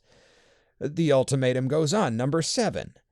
To undertake with all haste the arrest of Major Vojislav Tekuncic and of one Milan Siganovic, a Serbian official who have been compromised by the results of the inquiry. Okay, that one is probably one of the few demands that actually makes a whole lot of sense in real-world terms, right? Turn over these specific people who did this specific thing to our country. But the ultimatum goes on. Number 8, by efficient measures to prevent the participation of Serbian authorities in the smuggling of weapons and explosives across the frontier, to dismiss from the service and to punish severely those members of the frontier service who assisted the authors of the crime of Sarajevo to cross the frontier. So what they're saying here is stop sending weapons to Serb militias in our country and arrest the people who did that. Again, another demand that we could see a reasonable country making. Going back to the ultimatum number 9. To make explanations to the imperial and royal government concerning the unjustifiable utterances of high Serbian functionaries in Serbia and abroad, who without regard for their official position have not hesitated to express themselves in a manner hostile towards Austria-Hungary since the assassination of the 28th of June. 10. To inform the imperial and royal government without delay of the execution of the measures comprised in the foregoing points. So, what they're saying here is that the Serbian government must justify private statements of various government officials about Austria-Hungary, and that they have to justify them to the satisfaction of the Austrian government. How do you meet that bar? And then they must keep the Austrians appraised of their progress in meeting all 10 of these demands. And the ultimatum concludes, the imperial and royal government awaits the reply of the royal government by Saturday the 25th instant at 6 p.m. at the latest. Well, this ultimatum was issued on the 23rd. Right, so they are giving Serbia 2 days, 48 hours to respond.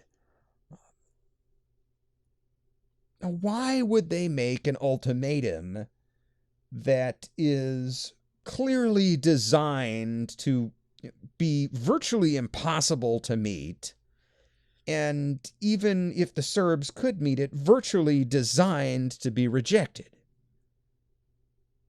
If you heard all that, none of that is terribly diplomatic or designed to do anything other than put the Serbs back against the wall. And the obvious conclusion is that by this point, just as France and Russia and Germany had all decided that if this war is going to happen, it had better happen now, Austria too had decided that it was time for this Serbian war to happen. On the other hand, it seems like the Russians and the French, and certainly the British, most certainly the British, are still trying to find some way to avoid this war. The Russians are pressuring the Serbs to meet some of the demands, to make some kind of counteroffer. So Nikola Pasic and his cabinet meet, and under Russian pressure, 5 minutes before the deadline, Pasic personally hand-delivers the Serbian counteroffer to the Russian ambassador. Now, I'm not going to read the whole thing. I will just read the opening section and, kind of sum up the rest. But this is kind of emblematic of the entire nature of the Serbian response. But the entire thing is brilliantly written. It begins, quote, "The royal government has received the communication of the imperial and royal government of the 23rd, and is convinced that its reply will dissipate any misunderstanding which threatens to destroy the friendly and neighborly relations between the Austrian monarchy and the Kingdom of Serbia. The royal government is conscious that nowhere have there been renewed protests against the great neighborly monarchy like those which at one time were expressed in the Skupština," that is the Serbian Assembly, as well as in the declaration and actions of the responsible representatives of the state at that time, and which were terminated by the Serbian Declaration of March 31st, 1909. Furthermore, that since that time, neither the different corporations of the kingdom nor the officials have made an attempt to alter the political and judicial condition created in Bosnia and Herzegovina. The royal government states that the INR, that's Imperial and Royal Austrian government, the royal government states that the INR government has made no protestation in this sense, excepting in the case of a textbook, in regard to which the INR government has received an entirely satisfactory explanation. I'm going to stop there briefly. That's referring to the books in the schools. There was one book with one example of anti-Austrian propaganda, apparently. But this Serbian response goes on. "Serbia has given during the time of the Balkan crisis in numerous cases evidence of her pacific and moderate policy, and it is only owing to Serbia and the sacrifices which she has brought in the interest of the peace of Europe that this peace has been preserved. The royal government cannot be made responsible for expressions of a private character, as for instance newspaper articles and the peaceable work of societies, expressions which are of very common appearance in other countries, and which ordinarily are not under the control of the state. This all the less as the royal government has shown great courtesy in the solution of a whole series of questions which have arisen between Serbia and Austria-Hungary, whereby it has succeeded to solve the greater number thereof in favor of the progress of both countries." Unquote. Now, this goes on and on and on, but basically what this document does is agrees to arrest those people responsible if the Austrians can present evidence. It agrees to stop the arms smuggling across the border. But then very slyly, essentially, the government says, look, we don't have power to do the things that you, Austria, are asking us to do. We have a constitutional system. And Pasic actually promises to put to the assembly the question of amending the constitution in order to meet all those demands. Now, obviously, this is an empty promise, right? The assembly's never going to agree to amend the Serbian constitution to meet all of these Austrian demands, right? Pasic's just blowing smoke. But he is also showing on the world stage that he's willing to at least negotiate. And this puts Austria in a bind because if they don't at least consider the offer, well, then they go right back to looking like the aggressors. So they agree to consider the offer, but both sides know what's going on. As a matter of fact, both sides have already started mobilizing their militaries, right? The ultimatum was sent on July 23rd. Well, both Serbia and Austria-Hungary have been mobilizing on July 24th and 25th. Britain comes in at the last minute and offers to mediate. Kaiser Wilhelm of Germany apparently has a change of heart and asks Austria to reconsider, but at this point it's too late because, well, Russia has already started mobilizing. And that starts the ball rolling on processes that cannot be stopped. Now, I don't want to get into a blow-by-blow history of the first phase of World War I here. Right? Entire books have been written about very brief parts of this war. Case in point, Barbara Tuchman's The Guns of August, about the month that will follow the outbreak of war. But let me just sum up the gist of it for people who may not be entirely familiar with what happened. As I said, on July 25th, the Serbians issue their counteroffer. The Austrians agree to consider it, but everybody's already mobilizing. Now, you might think, well, why is this a big deal? Sure, they're mobilizing. What does that mean? They're, handing out weapons to their troops. They're getting their troops arrayed in position. They're shipping supplies wherever they need to be shipped. If they've got artillery, they're getting their artillery in position. But all those things can be undone, right? I mean, you just call everybody home and put all the weapons back in the armory and you've demobilized. And in most cases, that would be a correct analysis. But Germany in particular is in a pickle. See, they are facing a war on two fronts. Right? They are facing a war against Russia in their east, and they are facing a war against France in the west. They are facing the very real prospect of getting squeezed in a vice. But the mobilization phase gives them an opportunity. Right? Russia, as we've already talked about, is a very large country. And compared to all of these other powers, it does not have very good infrastructure. What that means is that when the Tsar calls up his armies, it's going to take a long time, right? Something on the order of 3 months, according to pre-war estimates, for enough Russian troops to be in the field to actually pose a threat to Germany. Well, what that means is that during this long period of Russian mobilization, Germany has a window in which they can fight France all by herself. And so the German pre-war plans call for knocking France out of the war before Russia has a chance to mobilize. Right? If you're being attacked by two guys, one from each side, if you can take out one of those guys real fast, you can turn around and fight the other guy. It makes sense. Unfortunately, the border between Germany and France is heavily fortified.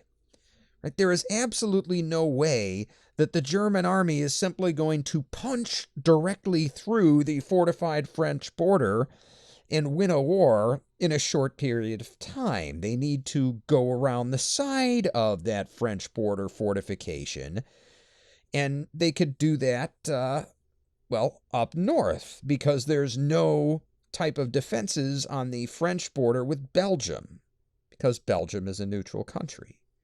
Well, the problem there, of course, is that to get to the French border with Belgium, Germany has to send its army through Belgium. Belgium, being a neutral country, refuses to allow this.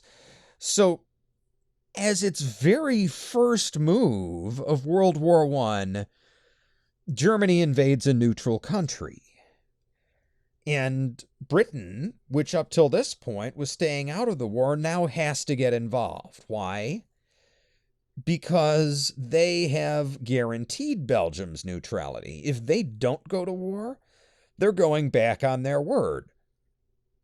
That means they can forget about anybody allying with them again. That would put them in great danger in the long run if they do not then go to war against Germany. So within just a few weeks, you've gone from Europe being totally at peace to a war of Austria-Hungary and Germany on the one side against Russia, France, Britain, and Serbia and Belgium on the other side. And the one side, the German and Austria-Hungarian powers, come to be known as the Central Powers because they're sort of in the middle of the map. And the other side has two different names. Officially, they're called the Triple Entente. That refers to the Triple Alliance between France, Great Britain, and Russia. Later on, they would also be called just the Allies, much like the anti-German side were called the Allies in World War II. Well, same thing in World War I. Either way, all of this begins on July 28th, 1914 at 11 a.m., when Austria officially declares war on Serbia. And that kicks over this whole row of dominoes where the entire world very quickly is at war. Right? And when I say the entire world, I'm not being Eurocentric either. Right? France and Britain have colonial empires that are global. Right? France has all kinds of territory in Africa, for instance. Well, those African troops would all see action. I mean, just as an example, there were over 200,000 French Senegalese troops in Europe by the end of the war. That is a global war. Great Britain has the Commonwealth nations, right? Canada, New Zealand, Australia. They also have India. They can call on India to go to war. That is a world war, leaving aside the fact that the U.S. and Japan and a few other countries would also get involved before the end of it. But this is not the story of World War I. This is Serbia's story. And Serbia faced a dire situation in 1914, right? Remember, this is a landlocked country. Makes them difficult to supply. They are also surrounded by Austria-Hungary on three sides. To the west, you will have the district of Bosnia-Herzegovina, and the border there is along a river called the Drina River, and that flows north to meet another river called the Sava. The Sava kind of runs east, and that horizontal line forms like the northeastern border of Serbia until the Sava River meets up with the Danube. Now, the Danube is kind of flowing at a diagonal. It's flowing from roughly northwest to roughly southeast. So when it hits the eastbound Sava River, it forms a point, right, where the two rivers have their junction. And in that point, and that river junction, is the city of Belgrade, literally across those two rivers from Austria-Hungary. That makes Belgrade, in particular, the Serbian capital, very difficult to defend. But the first Austrian invasion does not come across the Sava or the Danube into Belgrade. Instead, it comes from the west, from Bosnia-Herzegovina across the Drina River. And it's commanded by that Austrian governor we all know and love, Oskar Potiorek. And in August 1914, even as German troops are marching into Belgium, Austrian troops are swarming across the Drina River into Serbia. In the first few weeks of the war, the Serbian army steadily falls back in the face of this Austrian attack. At this time, the Serbian army is very poorly supplied. They have virtually no artillery, and not even all of their men really have rifles yet. This is a problem against an Austrian army that, at this early phase in the war at least, is pretty well supplied. The Serbs are only able to slow the Austrians down, and by December 2nd, Potiorek's troops have entered Belgrade and taken the city. In this Austrian occupation of late 1914 and early 1915 is fairly brutal. In his book, Germany Ascendant, The Eastern Front 1915, British historian Prit Buttar describes the situation in Serbia at this time. He says, quote, "The conduct of the army towards civilians during its brief occupation of northwest Serbia was frequently bad. In addition to random and systematic killings, there was widespread looting and rape. There appear to have been many reasons for this, ranging from racial stereotyping of the Serbs as enemies of the empire to a deep-rooted fear of guerrillas. This latter was fed by the fact that the Serbian army lacked sufficient uniforms for all the men who were mobilized to defend the nation. This extra aspect of the fighting added both to the devastation of the region and to the determination of the Serbs to continue fighting as long as they possibly could." Unquote. When Buttar says devastation, he's not just talking about bombs and bullets. He's talking about disease. The invading armies and also some of the retreating Serbian troops are spreading typhus and cholera around the countryside. Over the course of this winter, tens of thousands of Serbs would die not due to anything directly related to the war, but because of disease. However, as you may have gathered from the fact that we referred to this temporary occupation, the Austrians are not actually able to hold on to Belgrade or anything else in Serbia for the time being. Potiorek has overextended his lines.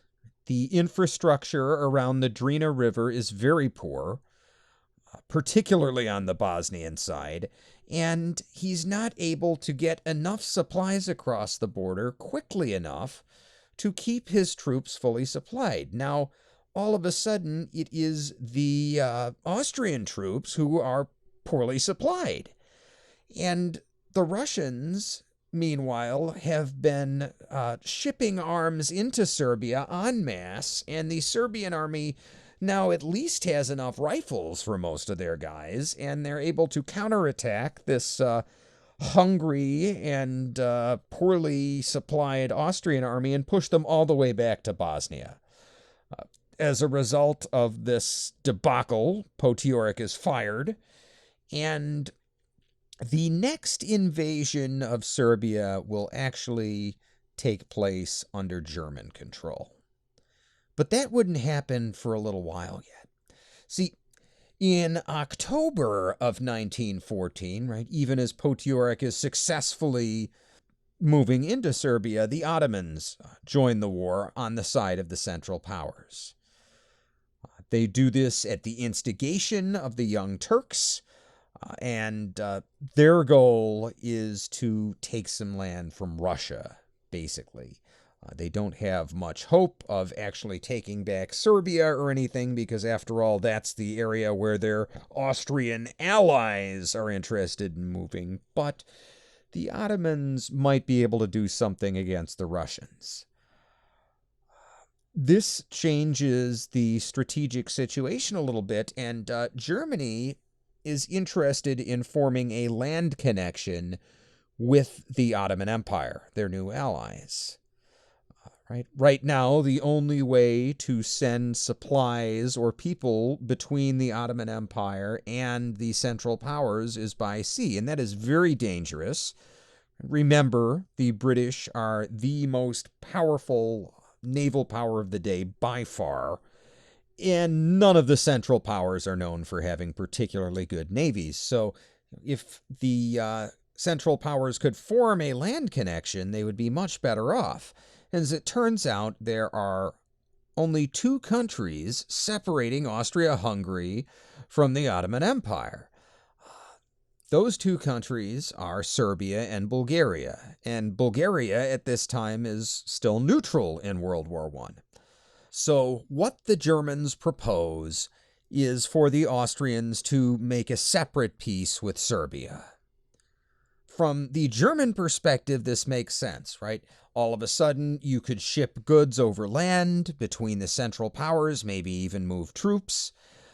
And you need to do that because, after all, the Russians and the French and the British are the real enemies. But from the Austrian perspective, this whole war started because of Serbia.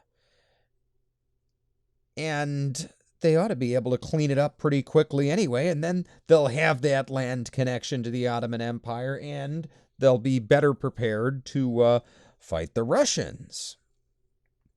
And nonetheless, despite this, there are some early moves towards a separate peace, but the situation changes in the spring of 1915. Russian armies, which have been pressing into the German half of Poland at the time not being a country, the area of Poland was split between the Germans and the Russians. Well, the Russians are in the German half of that, wreaking havoc now. And they have been stopped cold. And with the stopping of this Russian advance, Germany is feeling less pressure, and so they start putting less pressure on the Austrians to pursue a separate peace, and the whole thing kind of falls apart. In the spring and summer of 1915, the Serbians spend their time mostly reinforcing their borders. They launch a few raids across the Sava River north into Austria, but they can't take any land, they can't keep it, and the political leadership is still pursuing this idea of a separate peace. So they don't really want to do anything to take a whole bunch of Austrian land, maybe create resentment against Serbia that doesn't currently exist, right? They would rather just form a defensive line and hope that there's some sort of settlement. But that's not going to happen because the emboldened Central Powers are rearming. The Austrians spend the spring and summer of 1915, in addition to fighting the Russians on a whole nother front, they spend that time preparing for an invasion of Serbia. Right? Serbia is now strategically important to the Central Powers. If you can get Serbia, you're one step closer to getting that land bridge. And, by the way, that other country you need to get, Bulgaria, well, the Austrians are at work with their diplomats once again, and on September 6th, 1915, Bulgaria signs a treaty of alliance with the Central Powers. And on September 22nd, 1915, their army begins to mobilize. Now, why is this bad for Serbia? Well, we've already described how the Austrian Empire has them surrounded to the west and the northwest and the northeast, right along the various rivers. Well, Bulgaria lies to the east of Serbia. Right? If Bulgaria attacks them, Serbia is being attacked from the north, the east, and the west. Right? The only friendly border they will have will be the southern border with Greece, which is still neutral in the war at this point. On the other hand, their defensive position is getting a little bit better. They're getting some artillery from the British and the French. There is a rail line that goes from Greece up into Serbia, so they're still able to get some help from outside, but the neutral Greece authorities are also creating issues with a lot of those shipments because they don't want to be seen by the Central Powers as aiding the Serbians. Again, they're a neutral country, so a lot of times these shipments take inordinately long to get through. And at this point, it looks like that's all the help the Serbs are going to get, even as Austrian troops are massing along the Sava and Danube rivers, all of their northern border, at the end of September 1915. It is only a matter of days before landlocked little Serbia will be squeezed in a vice. In addition to their just overwhelming numerical superiority, the Austrians and their German allies have a major advantage in artillery. As we said, the Serbs have been getting plenty of rifles, some artillery, but nothing like what the Germans and the Austrians are fielding. In addition, the Austrians have 11 or 12 river monitors. Those are not necessarily seaworthy craft, but they're river-going boats with big guns. Right? Not as big as the massive guns you see on seagoing ships, but they're able to function as mobile artillery platforms, basically, to get in really close to the shore. And if all of that doesn't give the Germans and the Austrians enough of an edge, they are also under new leadership. Remember I said Governor Potiorek got sacked? Well, now in command of this combined army is German General August von Mackensen. That turning of the tides that had just happened up in Poland, where the German army blunted the Russian advance, well, that was masterminded by von Mackensen, and now here he is leading the invasion of Serbia. And on October 6th, 1915, the invasion would begin. Now, that day, no Austrian or German troops actually attack themselves, right? This first day is an artillery bombardment. And much of this artillery falls in the area of Belgrade. The reason for this is that the geographic area around Belgrade and its suburbs is really the best area to cross into Serbia if you're an invading army in this time. Out to the west, if you get very far west of Belgrade, you start running into swampland. Right? In that area, Austrian and German troops do cross, but there's nothing really directly across the river for them to take, just some swampland. The Serbs have been able to set up a defensive line a few miles inland, out of range of the Austro-German artillery, which is on the other side of the river still.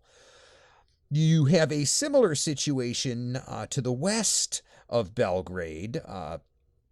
There's another river crossing a ways down, but the terrain there is very hilly, and again, there's nothing right up against the river for the Austro-German forces to take. They can form a beachhead, but now they're subject to Serbian fire coming down at them from out of these hills, and the Serbians are too far back from the river for the German and Austrian artillery to really effectively attack. On the other hand, right, Belgrade is right there in that little peak at the north end of Serbia as its borders existed in 1914. And it's within very easy shelling range of artillery right across both the Sava and the Danube rivers. So Belgrade is the obvious point of attack. Now, this isn't to say that the Austrians and the Germans didn't attack east or west of Belgrade. They did. They attacked across the entire front. But Belgrade was the obvious place to establish a useful beachhead where you could start moving other troops across the river and open up the rest of Serbia for conquest. And on the night of October 6th, right after that first day of the opening bombardment, that night, under the cover of heavy rain, advanced German and Austrian positions deploy across the Sava River, right, to the northwest of Belgrade. And there's a pair of islands in the middle of that river called the Gypsy Islands, and they're connected to the Belgrade side of the river by a couple of bridges. So the Austro-German plan is, under cover of darkness, to ferry a bunch of troops across on pontoon boats where those islands are, where there's much less water to cross, and set up a bridgehead there, and then they can attack over the bridges from the island. Well, unfortunately for the Austrians and the Germans, this heavy rain that helps conceal their troops' deployment also makes it difficult to get the pontoon boats set up and moving. So they don't even start their crossing until 7 in the morning. And it's light out at that point, and the Serbians can see them crossing to the Gypsy Islands. So Serbian artillery, right? I said the Serbs are short on artillery. They still have some. The Serbian artillery starts firing at the pontoon boats as they're crossing. And the Serbian artillerymen give a pretty good account of themselves and sink several of these pontoon boats. So for now, the attack on that side of the city is stalled. But there's yet another island in the confluence of the two rivers. And that island is directly north of Belgrade. And while all this fighting has been going on off to the northwest across the Sava River, right there in the junction of the Sava and the Danube, the Germans have suddenly set up a beachhead successfully. Now, by midday, they have to stop moving more troops across the river because the Serbian artillery is just destroying too many of these pontoon boats, right? If they lose all their boats, they're done with this invasion. So they've got to retire for the day. And the German and Austrian troops who are on shore, they're going to have to hold their own until some more supplies and reinforcements can come overnight. Well, that is a great time for the Serbian defenders to launch a counterattack, isn't it? Right? When your enemy is sitting there on the bank of the river with their backs to the water, with no more supplies coming till tomorrow, right? And in charge of the Serbian counterattack is a man named Major Dragutin Gavrilović. He's in command of the 2nd Battalion of the 10th Infantry Regiment. And in addition to these troops, he was joined by about 300 volunteers, but it was mostly this particular battalion under his command. And their objective is to counterattack at bayonet range, right? You've got this German and Austrian artillery superiority to deal with. If you get in at point-blank range, the artillery can't target you, right? If they do, they're going to be hitting their own guys. So by charging right in, the Serbs will be able to neutralize that German advantage. Regardless, obviously, this is a dangerous mission. And Gavrilović's men, both the regulars and the volunteers, form up in front of a cafe. A small crowd of locals has gathered to see them off. And one local girl has gathered some flowers, and she's handing them out to the troops. At this time, Gavrilović gives a speech. He says, quote, "Soldiers, at exactly 3 o'clock, the enemy is to be crushed by your fierce charge, destroyed by your grenades and bayonets. The honor of Belgrade, our capital, must not be stained. Soldiers, heroes, the Supreme Command has erased our regiment from its records. Our regiment has been sacrificed for the honor of Belgrade and the fatherland. Therefore, you no longer need to worry about your lives. they no longer exist. So forward to glory, for the king and the fatherland. Long live the king, long live Belgrade. Unquote. And Gavrilovich's men would indeed charge the Austro-German beachhead at 3 o'clock.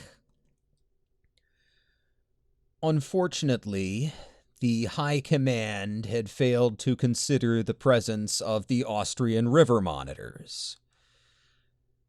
And those river monitors risked Serbian artillery fire to move in and deliver point-blank fire against the Serbian charge, which breaks up for the most part before even reaching the Austro-German lines.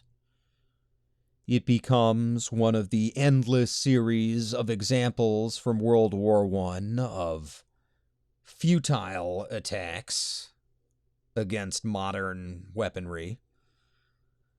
But at the same time, it's also yet another example of the incredible bravery of some of these men who fought in the First World War. Right? Those Serbs, both the regular infantry and the volunteers, continued charging into near certain death as the artillery fire from the Austrian river monitors blew them apart one by one. That takes a special kind of courage. Over the next 2 days, slowly but surely, the German artillery advantage would ultimately take its toll.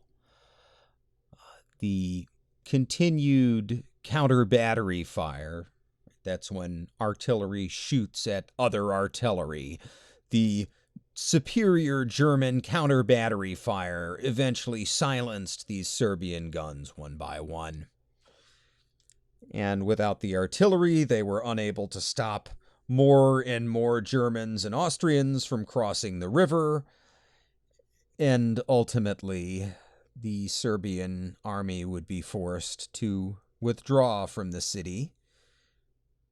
The final defense would be led by some remaining army elements, along with civilians, including women and children.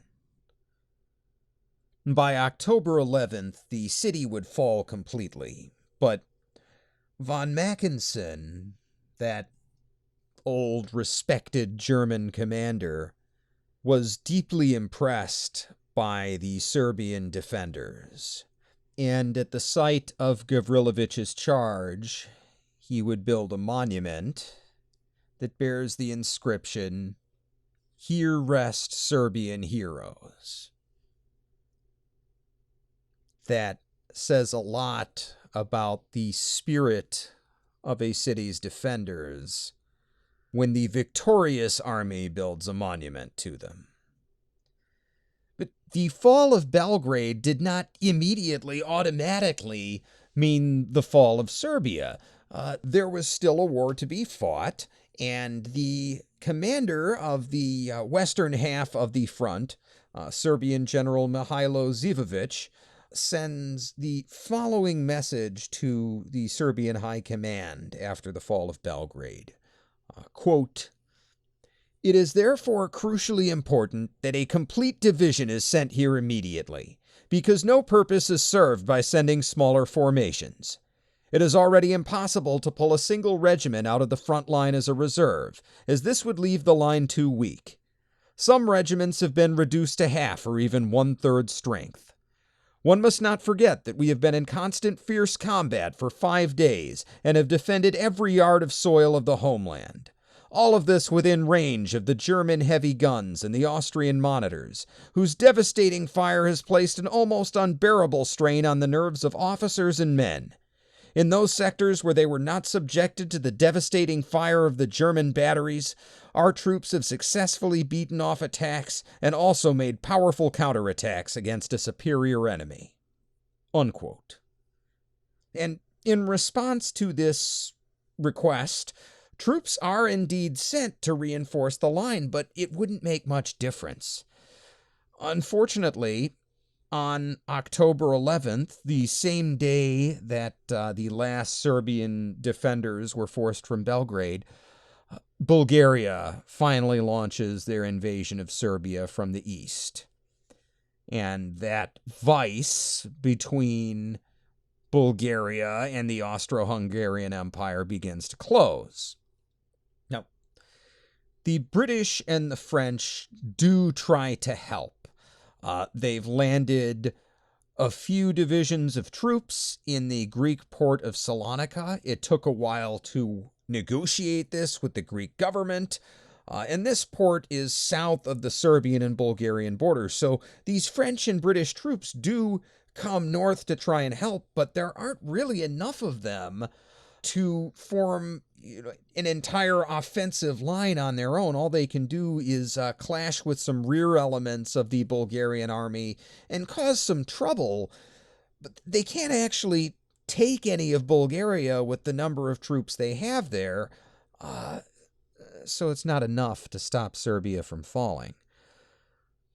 And on November 23rd, 1915, facing the prospect of complete collapse, the Serbian government and high command agree to retreat through Albania and Montenegro, right, towards the southwest. Basically, the only way out of Serbia that is not completely blocked by Austro-Hungarian troops. Now, the goal of this evacuation was to get the army out, get it to the Adriatic coast, where French and British ships could then pick up the troops and move them around to somewhere where they could actually be useful, most likely Greece. But this retreat, which historians now call the Great Retreat, it involved crossing some treacherous mountains in winter. This was not a safe journey. As a matter of fact, 400,000 Serbians would set out on this journey, and roughly half of them civilians, and about 220,000 of them would die, including roughly 140,000 civilians. Now, 23,000 of those civilians are young boys. They're too young to be conscripted into the army until next year, but they were brought along, and they died in the mountains. Some more civilians, as well as soldiers, are killed by Austrian pilots. These bombings by Austrian air raids are the first known aerial bombardments of civilians in history. And as the retreat is carried out, Serbia is divided into occupation zones between Austria and Bulgaria, with Austria controlling the north and west, and Bulgaria controlling the south and east. The only effective action against either of those forces in Serbia are, well, some of those Chetnik guerrilla groups which are still hanging around and causing trouble. But the main Serbian army itself would also continue to fight on. As it turns out, they would go to Greece and join with those French and British forces already in Salonika.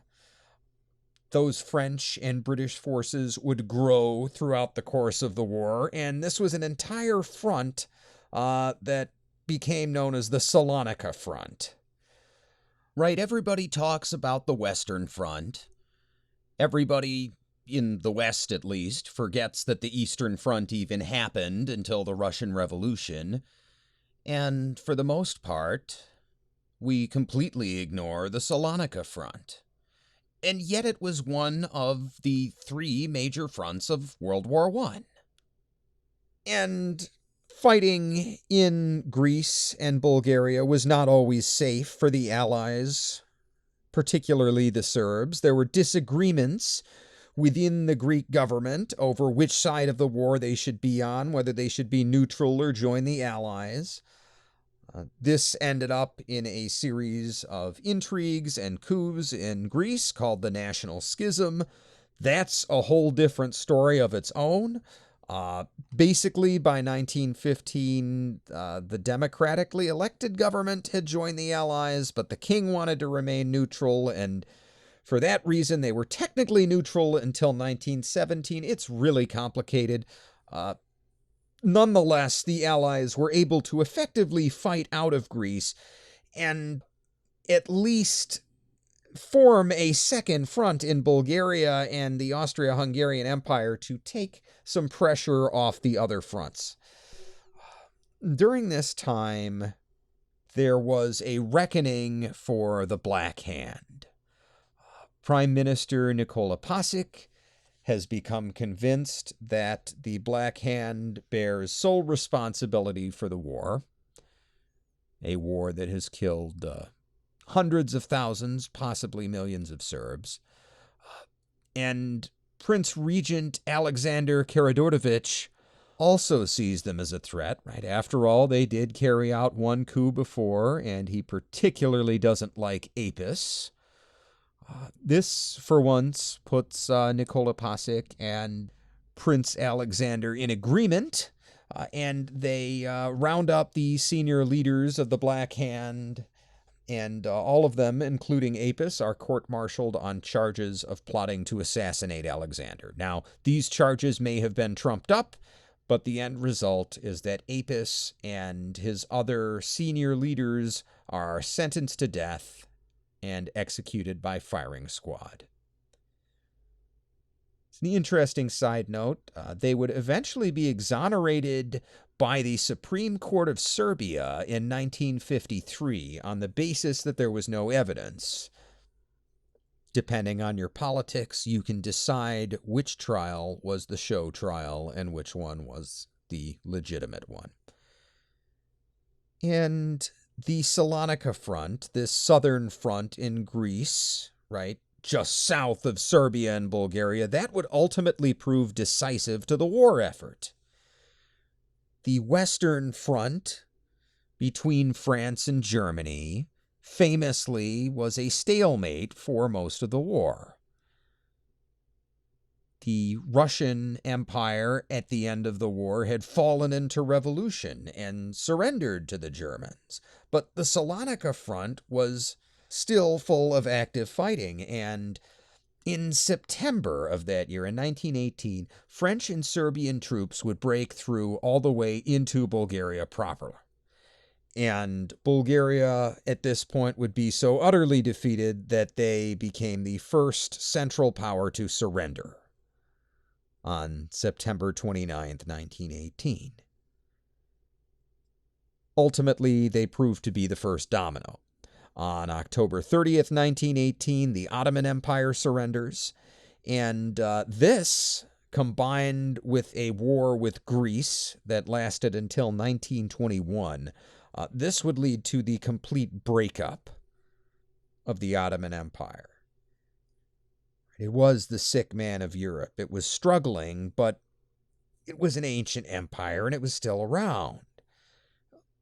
In 1921, you have an international agreement called the Sykes-Picot Agreement, where France and Britain essentially dictate the terms under which the Ottoman Empire is to be dismembered. And that's actually how you get the borders of most modern Middle Eastern countries. Only 11 days after the Ottoman surrender, on November 11th, 1918, Germany and Austria would surrender. Austria herself would be dismembered, broken up into modern Austria, Hungary, Czechoslovakia, and a handful of other territories that would get parceled off. And another outcome of this war was that a new nation would appear that hadn't existed since 1793. The nation of Poland, which would be carved out between the old German and Russian empires. And for her part in the war, Germany would be forced to disarm militarily and to pay huge war indemnities, which would ultimately sow the seeds for German resentment in the beginning of World War II. And out of all the countries in World War I, Serbia had perhaps the most bittersweet ending. In terms of the cost of the war, Serbia perhaps paid the most of any country in relative terms. She would lose roughly 25% of her male population during the 4 years of World War I. By comparison, the next hardest hit country, France, lost a little over 16% of its male population in World War I. This is a huge cost. But at the same time, if you're asking whether or not they accomplished their war aims, well, Serbia won a resounding victory. As their spoils, they would receive a large amount of territory from the Hungarian half of Austria-Hungary, amounting to most of that majority Serb territory they had been coveting for so long, and they received Bosnia-Herzegovina and most of Croatia. Serbia grew by leaps and bounds, and the ethnic Serb population in the Balkans was almost entirely united. And in 1918, at the end of the war, in addition to all that, the small nation of Montenegro voluntarily merged with Serbia. They joined themselves. And in this momentous year, King Peter would once again resume the throne as the active monarch. And until his death in 1921, Peter the Liberator, Peter I Karađorđević, would be king of the Serbs, Croats, and Slovenes. When he died, Alexander would take over the throne, this time for real, and he would end up becoming the first king of Yugoslavia. This was not a new country per se. It was just a rebranding of the kingdom of the Serbs, Croats, and Slovenes into something that rolls off the tongue a little more easily. And Yugoslavia would prosper all the way until World War II, and unfortunately in World War II, in a bid to secure the Balkans and Romanian oil fields, Hitler asked the Yugoslavian government to join the Axis side, and I'm boiling things down a little bit here to sum them up, but essentially the government had little choice and agreed. But the very next day, the Air Force would stage a coup and install an anti-Nazi government, but ultimately it wouldn't matter because the Nazis would simply invade and force Yugoslavia to join the Axis. The government went into exile, and a communist guerrilla of all people, a man named Josip Broz Tito, was successful in driving the Nazis out. Now, Chetnik fighters also helped with this effort, right? The Chetniks, these militias, were still a force in the Second World War, but unfortunately, while they were nominally backing the royal government in exile, they made a lot of their own policy, and part of that policy involved expelling Croats and Muslims from the country and murdering many of them in an attempt at their own type of final solution. And this obviously left them with no international support, which meant that Tito, the communist guerrilla leader, assumed the mantle of the unifier of Yugoslavian population, right? He wasn't just a Serb nationalist, he was the leader of the Serbs, Bosnians, Croats, and Slovenes, right, as the old country name used to say. And Tito was a communist, but he was also a nationalist. At this time, the world communist movement was mostly led out of Moscow in the Soviet Union. And after World War II, the Soviet Union had left troops in all of the Eastern European countries it liberated. And Just by coincidence, all of these countries happened to elect communist governments after the war and joined what was called the Warsaw Pact, a group of communist countries under the leadership of the Soviet Union. But Tito refused to join the Warsaw Pact, and he did this despite several threats of Soviet invasion. Right? At one point, Soviet and communist Hungarian troops even massed on the Yugoslav border, threatening to come in and liberate the country from Tito. But Tito was in part able to pull this off through a propaganda coup. See, the Soviet propaganda about the Warsaw Pact said that the Soviet Union had liberated all of these Eastern European countries, and the Soviet troops needed to remain there to protect them from the imperialist West. Well, Tito plays right along with this propaganda, but he follows up. He says, look, all of those other countries need Soviet protection. Yugoslavia liberated herself. Stalin, the Soviet leader, ultimately tries to have Tito assassinated on several occasions, and Tito gets fed up with it. He sends Stalin the following message. He says, quote, "Stop sending people to kill me. We've already captured 5 of them, one with a bomb and another with a rifle. If you don't stop sending killers, I'll send one to Moscow, and I won't have to send a second." Unquote. Apparently, Stalin was spooked because he stopped sending assassins after Tito after that. Later in life, Tito would join with Indian Prime Minister Jawaharlal Nehru to found what was called the Non-Aligned Movement. This was a movement of multiple countries that chose not to take sides in the Cold War, right? For roughly 45 years, half the world was on Team USA and half the world was on Team Soviet Union. Well, Tito and Yugoslavia didn't want to be on either team, and neither did India, and neither did a few other countries. But with the end of the Cold War and the end of communism in most other countries, Yugoslavia also came to an end. In 1992, it broke up into several other countries, and parts of former Yugoslavia are still disputed today. Right? The region of Kosovo, which, depending on who you ask, is either its own independent country or part of Serbia.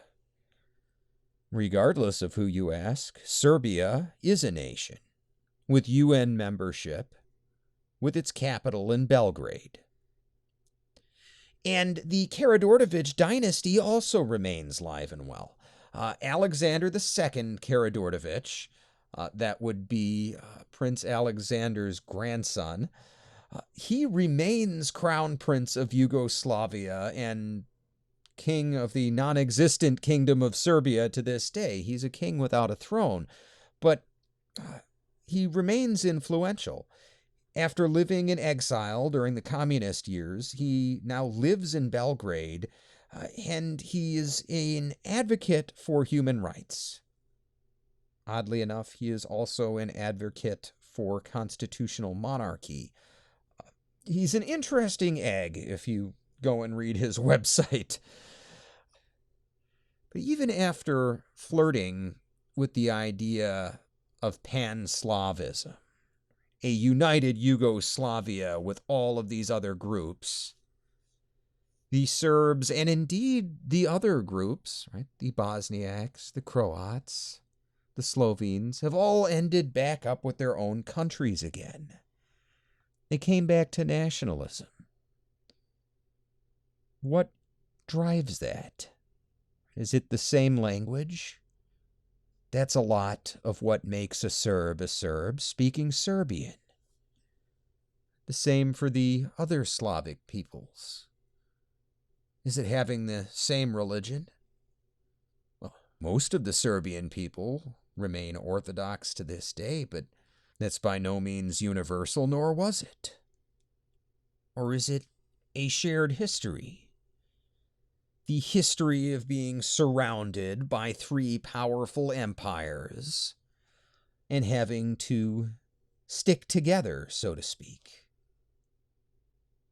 Maybe it's a combination of all three of those things. The shared history, the shared Slavic languages, the largely shared religion. Maybe all of that is what makes the Serbs a nation.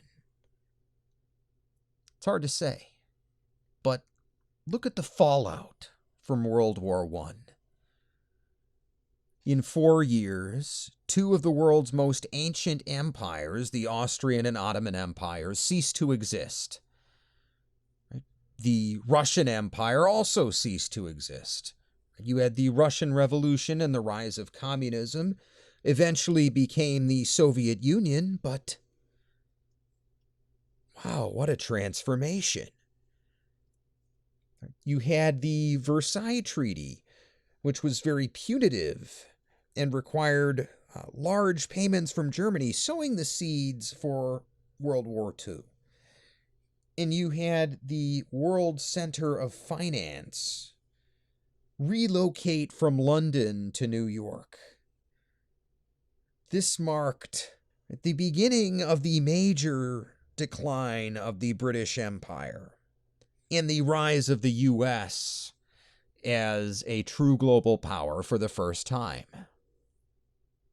You could quite accurately say that all of the events of the 20th century, and even events today, are just the fallout from World War I.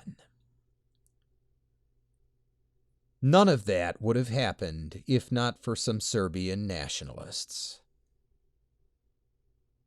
And that's why it's relevant.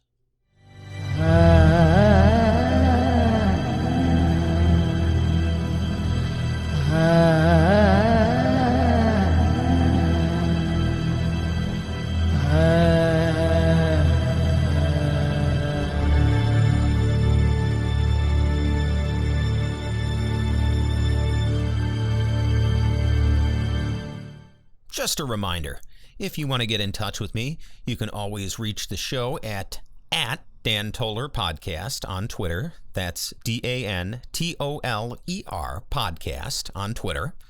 And you can also find me at Dan Toller, that's TOLER, on Facebook. In addition to that, if you want to send an email to the show, whether to give some input or request a different topic, go ahead and shoot me a line at dantollerpodcast@gmail.com. Once again, that's Dan, TOLER podcast@gmail.com. If you just stumbled across this episode and you'd like to find more episodes, they're available on just about every podcast service. You can find Relevant History on Apple Podcasts, iTunes, Google Podcasts, Stitcher, Spotify, Deezer, iHeartRadio, Podbean, and several others. Just search for Relevant History. That's RELEVANT, History. And if you happen to prefer YouTube, the show is on there. Well, just don't expect any fancy videos. Finally, if you'd like to keep up with my blog, which may or may not ever be updated, you can find the show at dantollerpodcast.com. That's Dan, TOLER podcast.com. Thanks.